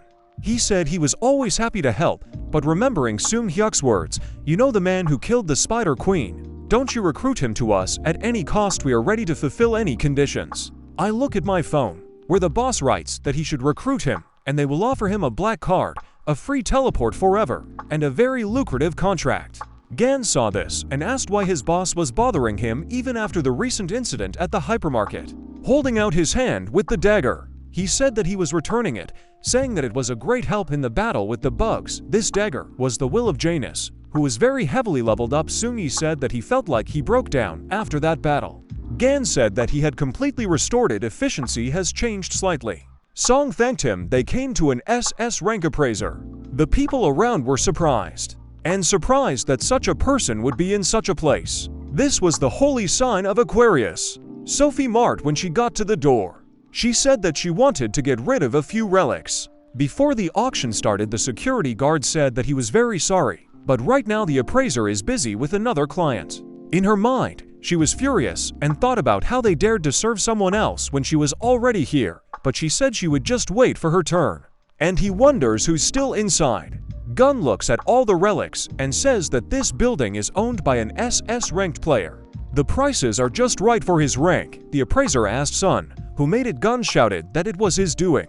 The appraiser started asking if he could be related to Liang in some way. It was Jin Man. Song said that this person is just imitating Gan. Jin asked them to be alone for a moment. He had a few questions to ask the client. He then asked how he was related to Liang. Gan asked what was the matter. Jin said that many people don't know this, as Liang is famous for his martial skills. but he is also a skilled needlewoman, and he said that the relic they brought was amazing. He had seen many fakes before, but this statue was different. His gut tells him that Liang himself had a hand in it. Gan asked that Jin seemed to know a lot about Liang. Jin said that of course, since he was his favorite student. Gan asked, "What?" And I wondered why he was blushing. Catastrophe. Liang thought about how he didn't remember having any students. Jin said that given his age, it was unlikely that the hero could have been trained by Liang personally. Jin said that this work is really amazing. Because the appraiser almost believed in its authenticity, Gan wondered if he should just sue the appraiser as a fraud. The appraiser asked the hero to take a look at the item he received when he was recognized as Liang's disciple. The hero immediately recognized the notebook that he once lost. Gan thought back to that annoying newbie who had followed him everywhere in China. Jin, meanwhile, tearfully talked about how Liang was truly a person with a fine sense of beauty. Jin said that at one time, he even had the honor to get acquainted with his know-how. But then one day Gan suddenly disappeared. Leaving it in his home, Liang felt like he had lost his notebook, but it turned out that the guy had stolen his notebook. Jin said that he couldn't make out the handwriting, but he was sure that there were a lot of brilliant ideas hidden in this notebook. The hero thought that after his awakening, he always got information with what he fought, but since this guy is an SS rank awakened, Gan believes that Jin will be able to get much more information. Jin handed over the notebook and said that he thought it would serve the young talent much better than it would him. Liang thought that this was great because the notebook had his very first sketches, so he was quite upset when he lost it. He received a notification that the dormant magic of the notebook was reacting to the aura of its owner under the influence of Afiach's magic power. The notebook was transformed into a relic. Jin shouted and said it was a memory that it looked like Liang had cast a spell on him when he was still alive. Suddenly, someone broke in and informed Mr. Jin that they were in big trouble. A subordinate said that a saint was waiting outside. Jin clicked his tongue haughtily and said that they were making such a fuss over nothing. Meanwhile, Sophie was standing outside. She wondered how these nobodies dared to stare at her. Soon he stood in the crowd and wondered if Sophie didn't only show up for official meetings. It seemed to him that she was too fastidious for such excursions. "We've been waiting too long," Sophie said from the doorway. "Waiting, it's a waste of time," she said. She thought she should go in there and personally hurry them up at the same time. She was angry because in her opinion. Then she saw Liang. Suddenly, she was surprised. She looked at him and thought how handsome he was. She just wanted to take a closer look at him. However, then she saw a huge snake. The girl was shocked. After a moment, she fell to her knees. They asked her if she was okay. Sophie wondered what kind of terrifying aura she had just sensed. She felt as if hundreds of venomous snakes were coiling around her body. She realized that she needed to get out of here as quickly as possible. Jin wondered why she had suddenly run away. "She doesn't seem to be doing well," Ganlei said. A notification came that a subordinate of another sacred entity dared to approach Ophiuchus. The opponent's divinity has been transferred to Ophiuchus, and the current rate is 35%. Gan wondered if divinity wasn't the same thing as magic power. Divinity is the sacred power required to maintain the power of a sacred entity. Gan can steal divinity from followers of other branches if the value drops to 0. The sacred throne will start to lose its power. In this case, the gun will be. Gun was surprised that there were even such mechanics. Gun asked Jin if the girl who had just entered was a saint. Jin asked if the hero didn't know her face. Even though she was featured in all the news stories about the saints, the man said it was Sophie Mart, the holy sign of Aquarius. The hero laughed out loud and said that he was puzzled that everyone was so excited about the saint, but she was the saint at the same time. Gun was thinking that Sophie had transformed quite well. It wasn't surprising that Gan didn't recognize her immediately. She was always pretty, and now she's even better. But even if hooray. Zhang said that if you put together categories of things that he despises, like fish bones, pests, and sewage, Sophie would become a pest. He said that he didn't even want to think of her as a human, because for her, the condition of her skin was much more important than human lives. Jin said he didn't understand why everyone thought she was a saint of mercy and self-sacrifice. He said that she actually has a very nasty and selfish personality. Gun was surprised and said that Jin was quite knowledge. Jin said that she once gave Mr. Liang healing aid, and under this pretext, she tried to appropriate all his accumulated property, but Liang's wealth was also targeted by other saints. So the matter fell into the hands of the government. Gan wondered if they were trying to take away the finances. Jin said that it seemed like she was about to call out the young man's name. The man asked if it could be that the guy was previously familiar with the Saint. Gun said they were old friends. Then were transported to a nearby alley. The subordinate asked if Miss Saint was okay. Sophie was startled and wondered why it was his face that came back to her at that moment. But that magical aura that wanted to consume Sophie was very similar to that person's aura. Sophie asked her subordinate if she had ever been so scared that even death seemed like a more inviting option. She ordered her to go back to the pawn shop and find out who the man was. The subordinate said that she understood and then asked about the appraiser. But suddenly Sophie changed her mind. She ordered a subordinate to just finish them off. The subordinate said that the appraiser is under the protection of the Virgo branch and they still need to sell the relics to him. Sophie told them to do it on the pretext that one kept the saint waiting and the other dared to embarrass her. Sophie said they both deserved to be punished. She said that she would even hand her a relic and lend her a piece of sacred essence power. The subordinate said that it is forbidden to use magi. However, Sophie asked if the subordinate was refusing to run errands for the saint. The subordinate was in a desperate situation. She said that there was no way she would dare, because the desire of a saint is the desire of a sacred entity. She bowed to Sophie and was ready to accept the gift. She said that the desire of the sacred essence is the desire of heaven itself. She asked how she could resist the command of one of the 12 saints, who supported their entire world. Gan, standing there, asked, "Is their roof leaking?" The action takes place in the Relic Trading Complex in the Central Zone. Seung-yi was walking down the street. He drank juice and just went for a walk. Suddenly, he saw something. He said it hadn't rained, so he asked, "Why is the water spilled here?" Seung-yi leaned in a little. He thought that even if it was just a little bit, he could feel the magical energy coming from her. Suddenly, he saw a water copy of himself in the reflection. He was very frightened and jumped back, dropping the juice, because the creature got out of the puddle. It was some kind of water monster. Seung-yi wondered what was going on here. The guy turned around. He saw that there were as many water monsters as there were humans. Some thought it was a show, while others were horrified. At the same time, Sophie watched with a sneer. A duplicate mirror. Sophie said that summoned creatures can only be compared to a ranked templars. However, in her opinion, if an army of bugs attacks at once, then even an elephant can have problems. Seung-ji, meanwhile, turned to his subordinate Sophie. He asked her why she was using combat skills in a neutral zone. He shouted for her to stop immediately. The subordinate said that this is a saint's order, so there's no need to worry. She said they were acting according to the will of the gods. "Activate the relic," she shouted. Soon he rushed towards her, but the flash was faster, and a pillar of light hit the sky. A subordinate caught people nearby in water balloons. She said that she would deal with the person from the relic evaluation point. Meanwhile, she ordered the others to capture the appraiser himself. All the water copies behind her scattered. We see Seung-hee, who realized that he was not in the most pleasant situation. He was thinking that he needed to get out of here before he lost consciousness. He decided that he had to do it at all costs. However, he was gradually starting to lose consciousness. Meanwhile, Gan could see more and more water on the ceiling. He just stood there and looked at it calmly. Jin asked if something was happening outside because he could feel the strange currents of magic. Suddenly, the water copies grabbed him. At the same time, a knife was held to Gan's throat. The subordinate ordered Gan not to move. She said it was nothing personal, but Gan dared to offend the saint. She asked him not to do anything rash if he didn't want bloodshed.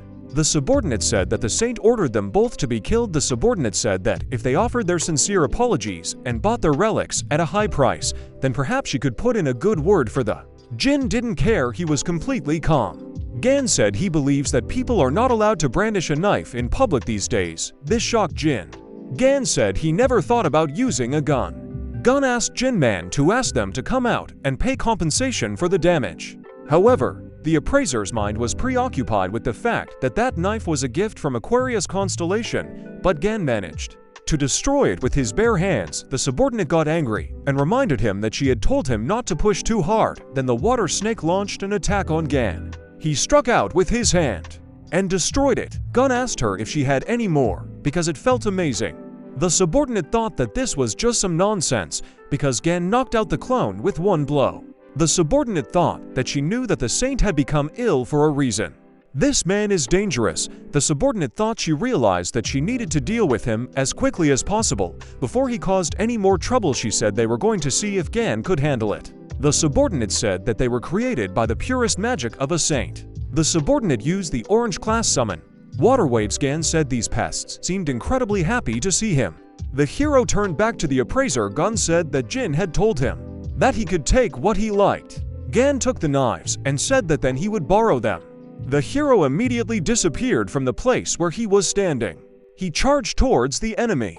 Ganlei said that these daggers were pretty deceptive. The hero received a notification that the information was collected. Water Chaga, calling for oblivion. Gan shouted that he felt as if they were no stronger than yard dogs. The hero said that he thinks it's because these weapons exceed the A class. The hero said that he only planned to evaluate his items, but found something much better. Information collected a fragment of a duplicate mirror, who received a notification that he didn't need to sleep and that the Holy Throne experience was increased. Meanwhile, the subordinate couldn't believe that the saint's summons were so easily destroyed. She was scared.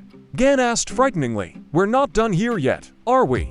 The subordinate realized that if she tried to attack, she would immediately die, running away.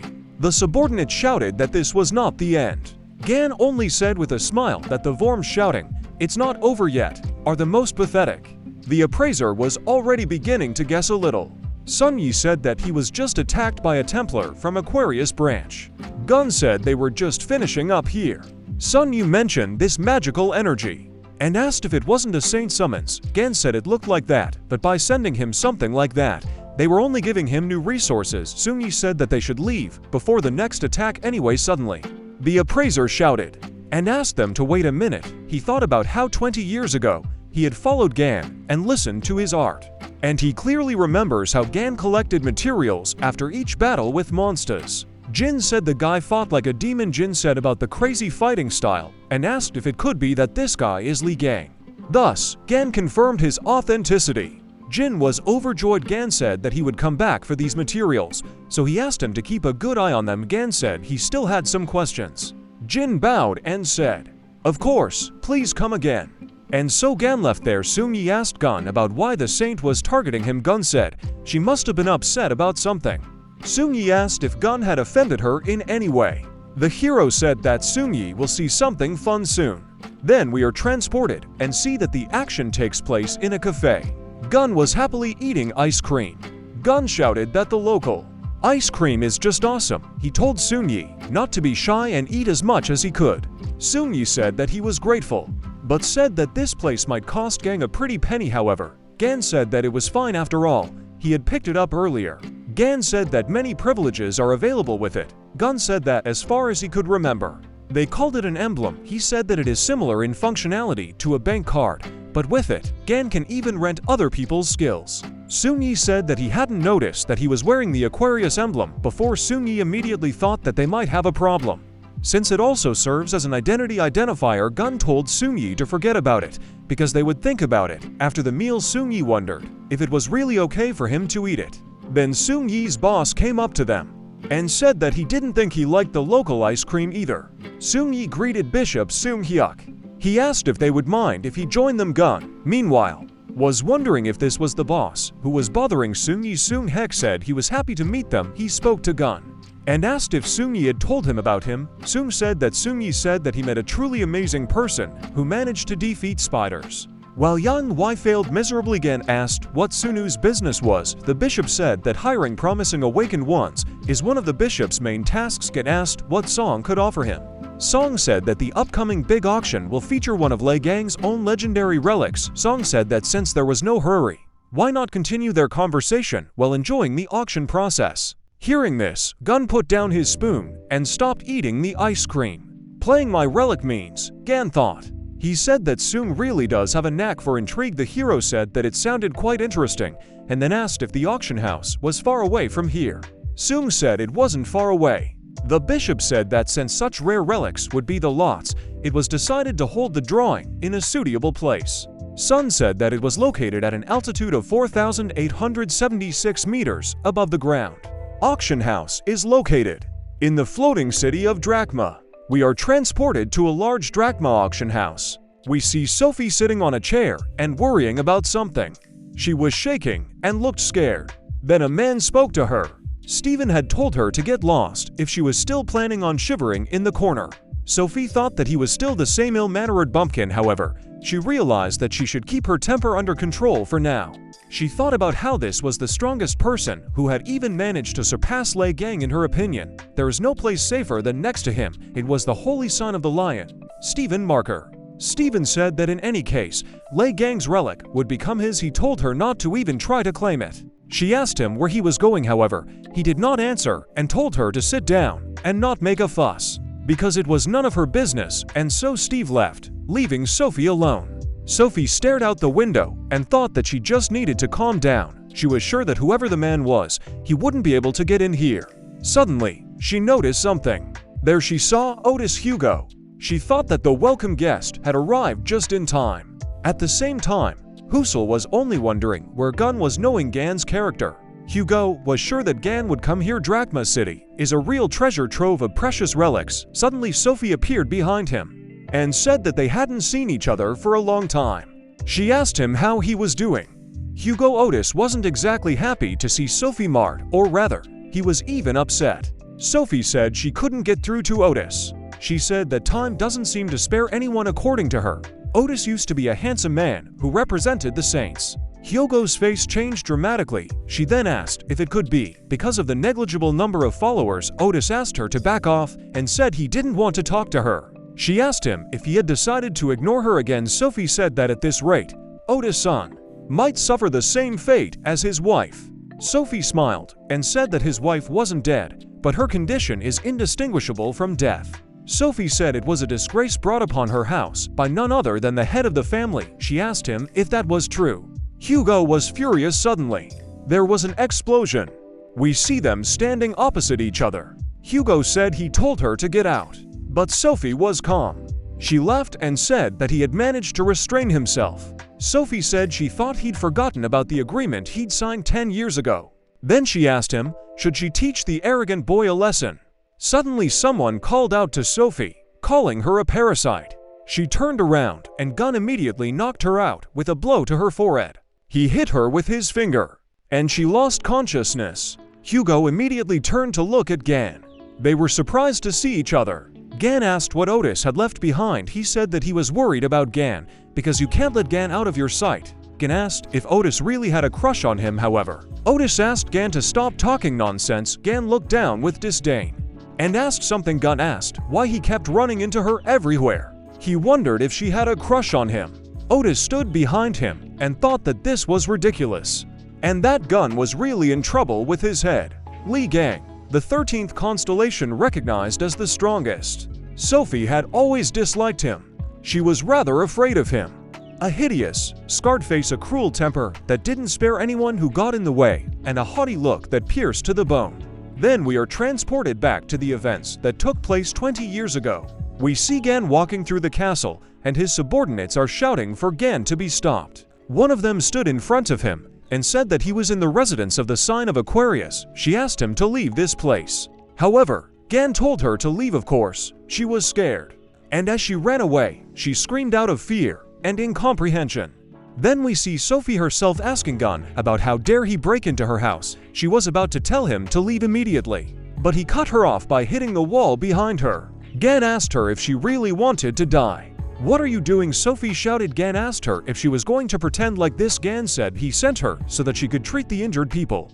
Gun asked her why she was loafing around. Gan started shouting about how many of them had lost their arms and legs because they were trying to save her worthless life. Gan said that she herself said that she intended to help people as soon as she arrived here. Sophie asked what difference it made, if a. Sophie screamed about how the constant stress had already caused her to have problems with her facial skin. Sophie said she wasn't going to go there for some silly courses. What? Gan asked, exasperated and angry. She'd tell him to get lost at last. She also said that she has an interview scheduled for today, so she needs to have time to put on her makeup. She shouted for him to let her go. Sophie asked him why it was necessary to squeeze so hard. Gun wasn't going to let her go. He hit Sophie. He was shouting that if she wasn't a parasite, maybe words could reach her. Gan said he didn't seem to get anywhere until he beat the stinking rot out of her. Eventually, Sophie was forced to treat the wounded until they lost consciousness. She was thinking that Gan was truly a mad barbarian. Sophie hates Liang from the bottom of her heart. Sophie woke up, and he asked her if she'd been sleeping too long. Suddenly, she realized what was happening. She was shocked, because he was sitting across from her. She screamed in frustration. Sophie started yelling at them to untie her immediately. She also asked them how they dared to treat the saint like this. Gan said that Na hadn't changed a bit in 20 years. He wondered how she did it. Sophie asked them if they thought they could get away with it. She was thinking that she wasn't the weak girl she used to be. Sophie thought that she would have no trouble melting the rope. Sophie decided they couldn't hold her back with something like that suddenly. However, Gan slapped her on the forehead again. Gun said she looked like she was up to something. Then he saw that there was something wrong with his finger. Sophie began to exult. She said that she has an acid layer on her that protects her from all external attacks. Sophie said that now this acid would spread through his body and eat away at him from the inside out. Sophie had time to fantasize about Gun begging her for mercy. However, at the same time, Gan sent her and showed that his wound had already disappeared. She was shocked. The melted tissues instantly recovered, and she thought that this was a real scam. Gan called her a parasite and asked why they couldn't remember everything that had happened between them.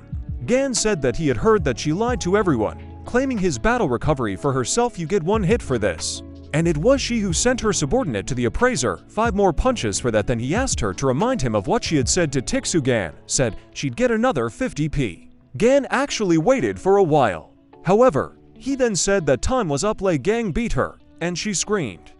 Otis sat quietly beside him and thought that Gun was really good at beating the bad stuff out of people, regardless of their gender. Suddenly, a feeling came over Otis. He had the feeling that with each strike, Gan's divinity level increased. However, Otis wondered what kind of divinity Gan was building up.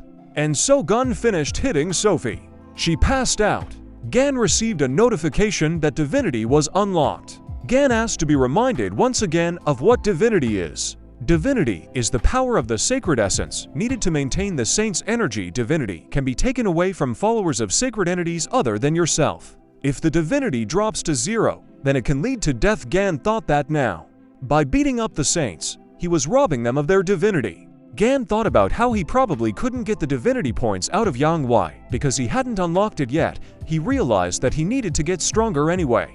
Otis asked if Gun thought he should ask her about the dagger. Gun said she wouldn't have had the balls to attack him. Besides, Gan had already found someone who could take a look at that dagger. Otis realized that this meant that Gun was just for the fun of it. Gun then took out his smartphone from his pocket to check the time. Otis asked Gun where he got the phone from. Gun said he borrowed it from a kid. Gun said it was time for him to go to the auction room. So he asked Hugo to clean up the place properly. Gun said that Hugo could just throw Sophie in the nearest can. Gun said he would call him as soon as the auction was over. Otis wondered what he should do about it. Suddenly, the elevator opened. Otis thought it was Gun and asked if he had forgotten something. But then his face changed, and he wondered why he was the one who was here out of all the people. It was Stephen Marker. He saw the whole picture. He turned to Hugo. Otis. Stephen advised him to explain himself. And so Stephen entered the room. Stephen said they hadn't seen each other in a while. Then he called Otis Sagittarius and said that he was not happy to meet them. Otis asked him what he was doing here. Stephen said that he and Aquarius made a deal. Stephen said that he and Aquarius made a deal. Stephen said that he had some business to attend to in Drachma, so he agreed. Stephen said it was his turn to ask questions. The first thing he asked was why Otis was here. Otis replied that he also had his own things to do. Stephen asked if Otis was targeting Gun's relics. Otis asked if his relic was going to be auctioned off. Stephen asked if Otis didn't know. Stephen said that, even though he was the most pathetic of constellations, Otis couldn't afford them anyway. Otis smiled and said that the lion kept beating around the bush, picking up old relics of Gan. For a long time, Stephen tried to ignore Gan, but because of his growing inferiority complex, Stephen went so far as to collect all of Gan's relics without exception. Otis asked if Stephen thought it would make him as strong as Gan. This of course made Stephen very angry. He'd gone crazy just mentioning Gan to Otis as expected. Stephen decided to attack Otis. He turned to Hugo and told him to stop talking nonsense about that weakling. Stephen grabbed Hugo's hand and told Hugo not to mention Gun's name in front of him again. Stephen was furious. He said that he had long since become much stronger than Gan. Suddenly, someone ran up to Stephen and said they were in trouble. The guy said that Twin Branch is buying up all of Lei Gang's relics. Stephen dismissed Hugo and said he didn't have time to brother with him. As Stephen left, he told Hugo to do whatever he wanted with Sophie. Hugo indignantly asked if Stephen had come here to save her. He said the auction was more important, he needed to get there as early as possible. Then Stephen gave him advice. Like an old friend, he said that if Hugo wanted to live a long life, he should choose his words more carefully. Hugo grinned and said he was very grateful. And so they left, leaving only Hugo and Sophie in the room, who was unconscious. He looked down at his hand that had been damaged. He wondered what it meant, that Stephen didn't even think Hugo was weak. Then we are transported back to the drachma auction house. The auction takes place in the VIP room. The host said that again the twin branching takes the lot. She said that the first stage of the auction had come to an end. The second stage will start immediately, after a short pause. Ganlei was drinking. He shouted about adding another item to the piggy bank. Soong congratulated him. He said that Gan can buy anything he wants. Gan said Soong was too kind after all. He had invited Gan to the VIP room, and now he was buying whatever Gan asked for. Soong said it was the least he could do for him. Soong Yi asked if the bishop was sure. Soong Yi said that they had already spent an obscenely huge amount. Soong said that everything was fine. Then he asked if Soong Yi could pay for the alcohol. Soong said that he had forgotten his card, and that he would send him the money later. Soong Yi thought about how he had already paid out today, but he wouldn't even be able to argue with Soong being his boss. However, Gan asked me not to worry about it. Gan waved a card and said that the alcohol was already paid for. Soong was shocked. He wondered if it was really his black card. Gan said that Soong looked pretty drunk, so Gan didn't come forward. Gun said that he couldn't make his subordinate Soong Hyuk pay for everything. Soong said he was just about to pay with his credit card. Soong was thinking that Gan was quite young, but he was already very rude. Still, the bishop knew that Gan was a genius who managed to defeat the Spider Queen. He was thinking that if he managed to recruit Gan, alcohol would be a pitiful price to pay. Soong said that they were slightly off track, and then asked if they could move on to the main topic. Sun said he has high hopes for the future of Ghana. He said that he thinks Gan has every chance of becoming S-ranked, or even higher. Soong said it was more so if Gan earned the favor of their saint. However, Lei Gang didn't listen to him, and all he could think about was that this fog of mind control was practically invisible to anyone. Although the effect isn't as strong, it makes you believe the worm more strongly. Sun said that he even admits that Gan will be able to become a cardinal. But this is not the end. Wealth, glory, and respect for the great Gemini leader. Sun said that was all Gan could get. Sun reached out and told Gan to grab his hand so that he could be reborn as a follower of the Gemini constellation. Suddenly, Gan laughed out loud. Gun said he's been laughing too much lately. He asked if this was what Sun wanted. Gan asked if Soong really wanted Gan to be the next 6 of his worthless god. Soong was shocked, thinking that he had been behaving properly with him all this time. He couldn't understand why Gun was angry, so he decided to change the subject. Soong said there seemed to be a misunderstanding. Here's your one relic. Someone said from outside. Soong thought about how it happened just in time. He asked her to come in. The girl apologized for bothering me. She walked up to Gan and congratulated him, saying that it was an item that belonged to Lei Gan. She said that all the necessary certificates are ready. Song was shocked and asked if Gan had one of Lei Gan's relics. The hero said that Soong himself said to choose anything. Lei Gang said it wasn't exactly what he was looking for, but it would definitely come in handy. Soong knew that Stephen was so obsessed with them that they couldn't afford to even touch these relics. Soong apologized and said that it turned out that this relic already had an owner. Suddenly, the door was knocked down. Everyone shifted their gaze there. It was Stephen. He asked about the one who dared to touch his relics. Gun asked if it was Stephen who claimed her. Soong apologized to Stephen. Soong said that their newcomer made a mistake due to his ignorance. He said that they would immediately return the relic on the spot. Stephen said he would turn a blind eye this time. He asked them to take the relic and put it back where it came from. Soong thanked Stephen and said that he could make the payment later. Stephen, on the other hand, thanked Soong and said that he didn't have to spend a single penny on her. Stephen bared his teeth. He asked the bishop if he thought he could touch his things with impunity. Soong wondered if this little oversight was really why Stephen wanted to leave them without tens of millions of dollars. Gan then asked what kind of nonsense they were talking about. Gan said that he won the auction, which means that all the relics are now his. Gun said that if Steven wanted them so badly, he should pay $200 million. At first, Steven was shocked. However, he then laughed out loud and said that he thought that only underpants would fit in the twin branch. Steven said he had balls of steel. Soom was shocked and very scared. He couldn't understand if Gun didn't know who Steven was. Steven said that he liked Gun because in his opinion, this is what a real man should be like. Steven said that he believed that their meeting was not accidental. Steven asked them why they shouldn't introduce themselves. Steven said that when meeting interesting people, he always gives them a warm greeting.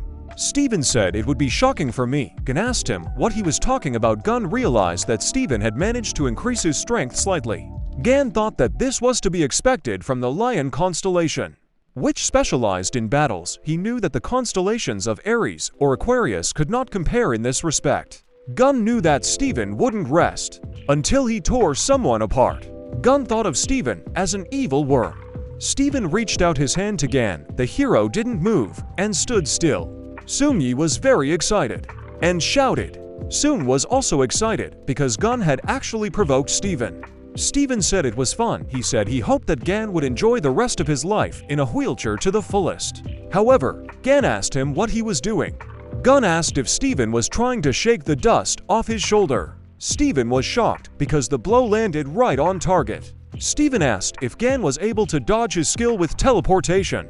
Gun asked if Steven still didn't understand. Gun said that Steven was just as slow-witted. He was slow-witted pressing cliff. Gan said he asked Steven if he really thought the same skill he'd invented would work on Gunna. Gun said that Steven begged him to teach it and swore that he would only use the skill for the benefit of people right now. He was using it just to show off his strength. How do you know who are you? Steven asked in shock. Suddenly, the host came out and apologized for the delay. She said that the auction will soon be open for bids again.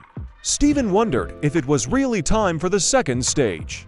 Steven said he had a lot of questions to ask Gan, but he had more important things to do right now. Steven advised Gan not to lose the pendant. He said he'd come back for it right after the auction. Soomyi asked if Gun was okay. Sun, meanwhile, was wondering how Gan had managed to survive that attack. Even Sun can't dodge the saint skills. Soom had one question running through his mind, namely, the question of who this guy is. The host said that they would start with the main highlight of today's auction. The host said that the relic that they had all been waiting for with such impatience was about to be announced. She asked if they were aware of the Berlin-Wolf incident 24 years ago, a mystical case of the appearance of a misfortune-inducing person on the territory of Germany. It was a living hell, where even weapons and armor melted.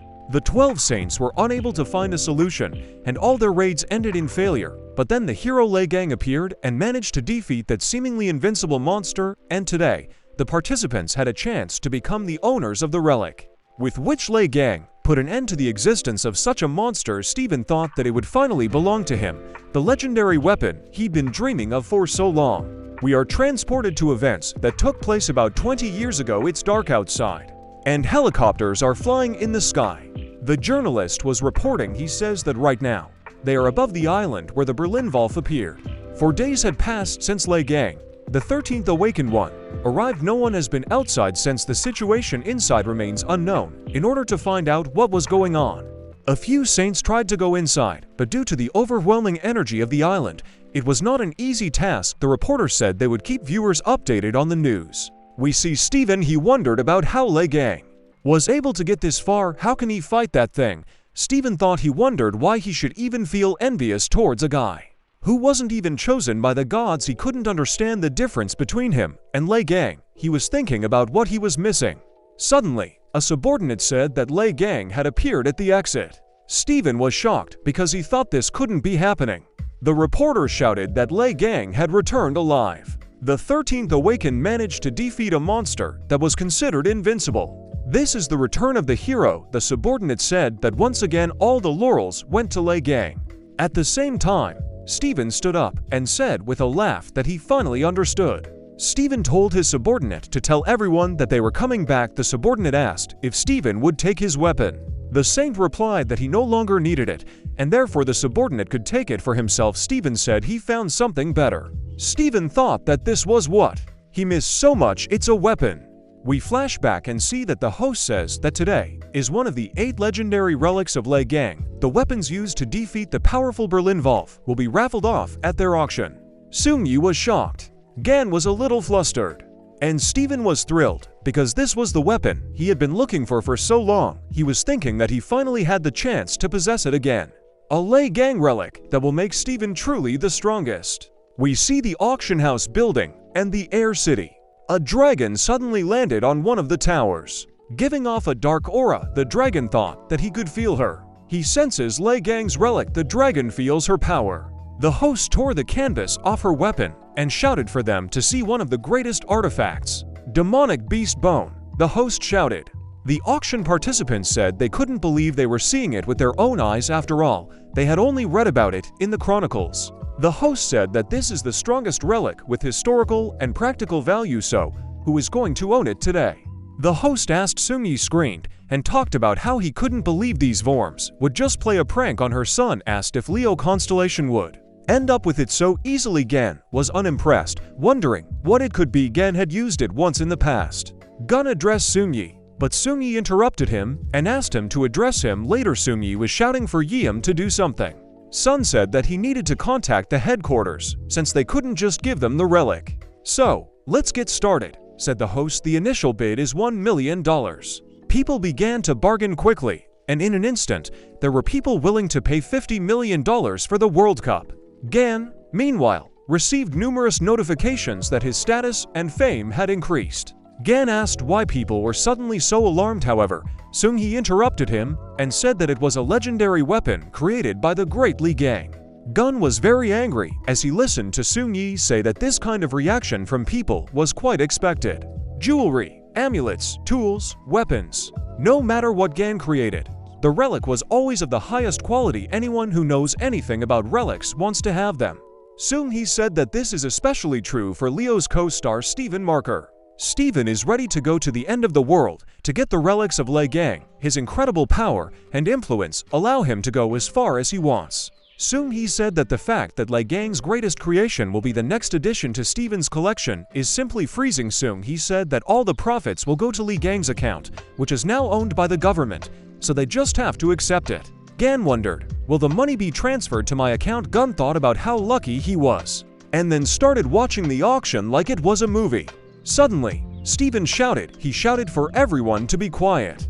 It was so loud that everyone in the audience was startled. As they descended the stairs, Steven asked them if they had heard correctly.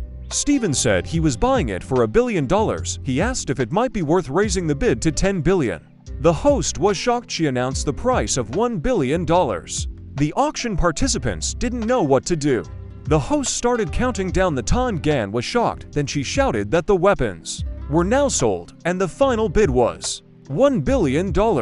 Then we see the cleaners, one of whom told a friend that something was sold for $1 billion. The janitor wondered who the nut was. The janitor said that hard workers like them should not dream of such sums. I wish something would finally change, one of them said. Suddenly, they saw something in the window. It was the dragon. When the janitor saw him, he said he took it back. The host congratulated the saint of the lion sign, Steven Marker, who is becoming the new owner. The participants cheered, and Steven himself shouted that the lion had won another victory. Suddenly, someone broke through the wall. Steven was shocked and wondered what was going on. It turned out to be a disaster inducer.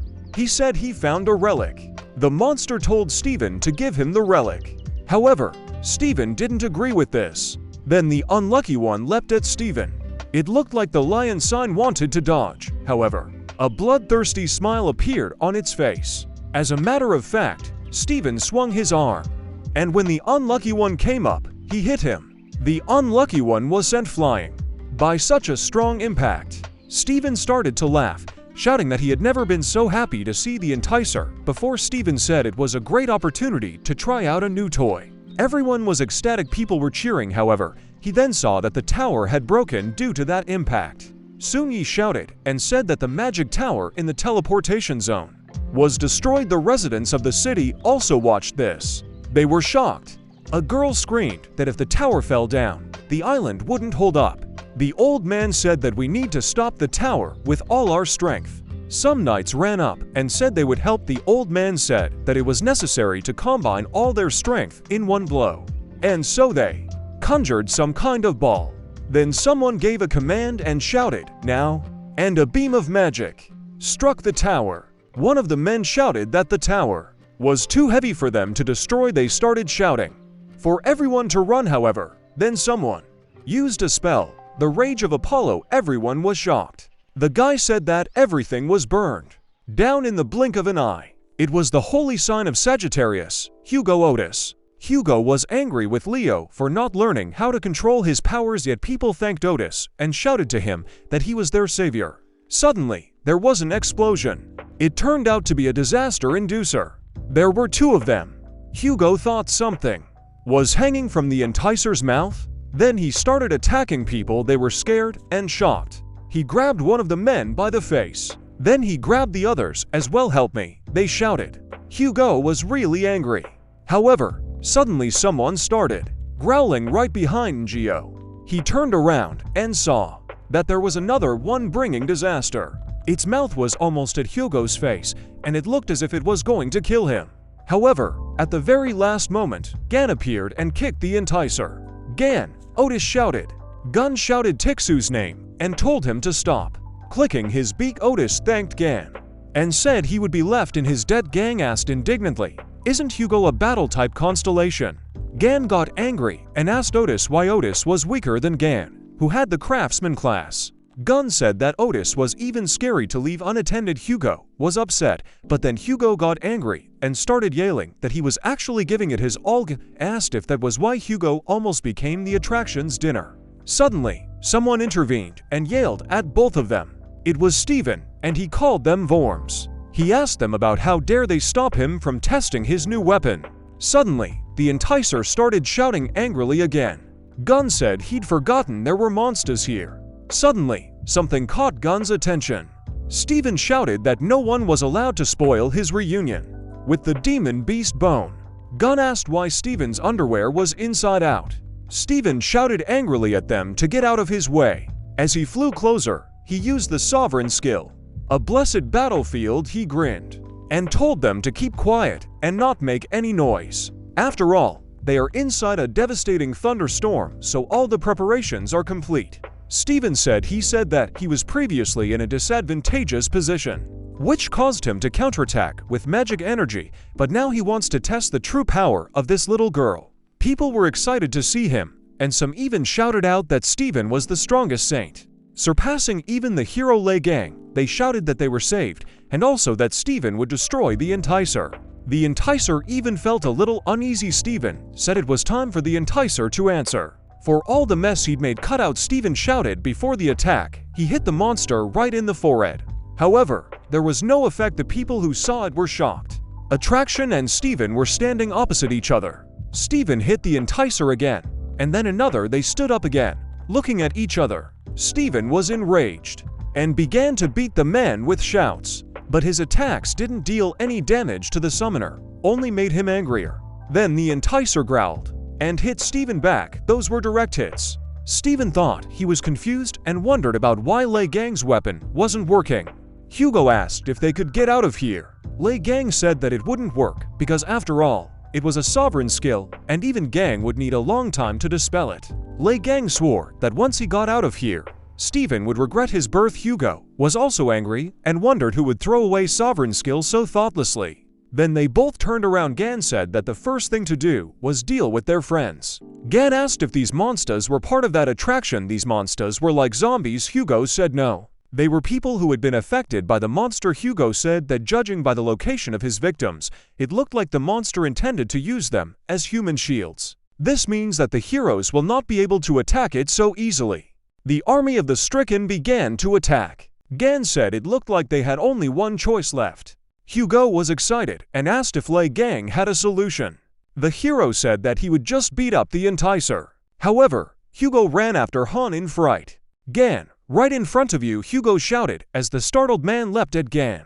However, the hero grabbed it with one hand. Then he took a closer look at it. He detached the enticer's fabric from the man. Hugo was shocked. The enticers were also watching this, however. He didn't seem to expect them to do so. Gan said it was very simple, he's alive. Isn't he? Hugo asked excitedly. Gan said the man was alive. Just passed out. How did you do it? Hugo asked in surprise. Gan smiled and said that he did it with his power. Hugo said that he was probably too tough to do that, because unlike some people, he wasn't unnecessarily terrifying.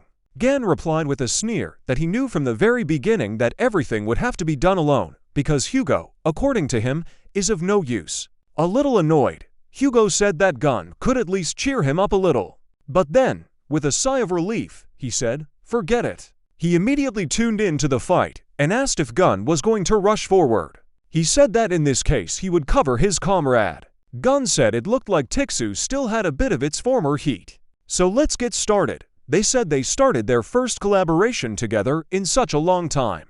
Let's not delay and deal with it in one go, Gan said. Then, he made a dash forward. Gan leapt over the crowd of infected people, after which it immediately landed, hitting the ground and knocking the infected away with the shockwave. By one action, Gan freed all humans from the Enticer's curse. The Enticer watched this and seemed shocked. He got angry and started trying to grab Gan with his tentacles. "You're trying so hard for nothing," Gan shouted as he confidently approached the Enticer. However, the tentacles continued to move. Gan realized that the Enticer was targeting the townspeople behind Gan. The tentacles had almost reached their destination. However, a light suddenly appeared. They were Hugo's arrows, which he used to burn the tentacles, preventing the Enticer from taking over the humans. "Not on my shift," Hugo said. "Well done, Tixu," Gun shouted as he continued to approach the Enticer. And so, he finally approached the monster. Gan told the Enticer to stop wasting his time and just give up. Gan swung to strike the Enticer. It was under the attraction and then hit the attraction on the stomach, after which the monster soared into the air from the force of the blow. The Enticer screamed as he flew. It hit the barrier so hard that it shattered into pieces. Hugo happily ran up to Gan and said that as expected, Gan quickly dealt with the Enticer. Of course, Gan said he then said that the people who had fallen under the monster's control should recover soon. Suddenly, Gan's palm began to glow green. He looked at his palm, which had a snake drawn on it, and wondered about what it meant. Suddenly, he saw a lot of notifications. It was written that because Gan had destroyed a powerful monster with his bare hands, his divinity had increased. The current divinity score is 81%. He received a notification asking if he wanted to use the divine energy to use the battle instinct skill. Gan said that it means that this skill requires a certain charge of divine energy. Gan thought it might be a good time to try it out. Except, no, Gan said. Then we see Steven, who was pretty battered during the battle. To think that everything turned out like this, thought Steven, standing in front of the Enticer. He wondered why the artifact wasn't working. Am I unable to reveal its true power, Steven thought, or am I just too weak? Suggested the sign of the lion. He continued to fight the Enticer. The people who watched were upset that Mr. Steven was losing. However, one of them pointed a finger somewhere and told them to look there. Something was happening to the barrier. It was Gan who had made a hole in the barrier with his bare hands. Steven was shocked because he didn't understand how this was possible. My sovereign skill was broken. Steven asked in shock. The Enticer, in turn, thought that this was a danger, so he decided to kill them first. The Enticer decided to attack Gan. However, the hero shouted for the Enticer to die. At the same time, the monster seemed to be nailed to the ground. Everyone was shocked. They were thrown back.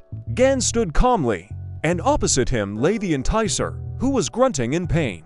He wondered how the little man could have such power. "Aren't you human?" the Enticer asked with the last of his strength. Gan asked the Enticer what the hell he was babbling about. Gan lifted his leg and swung another kick at the Enticer.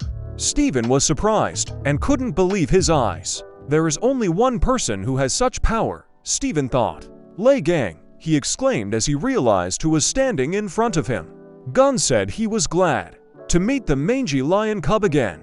Gun said it looked like the lion had had a lot of fun while he was gone. Steven was trembling with fear. He said it was nonsense. He launched an attack while shouting that the person in front of him couldn't possibly be Lei Gang.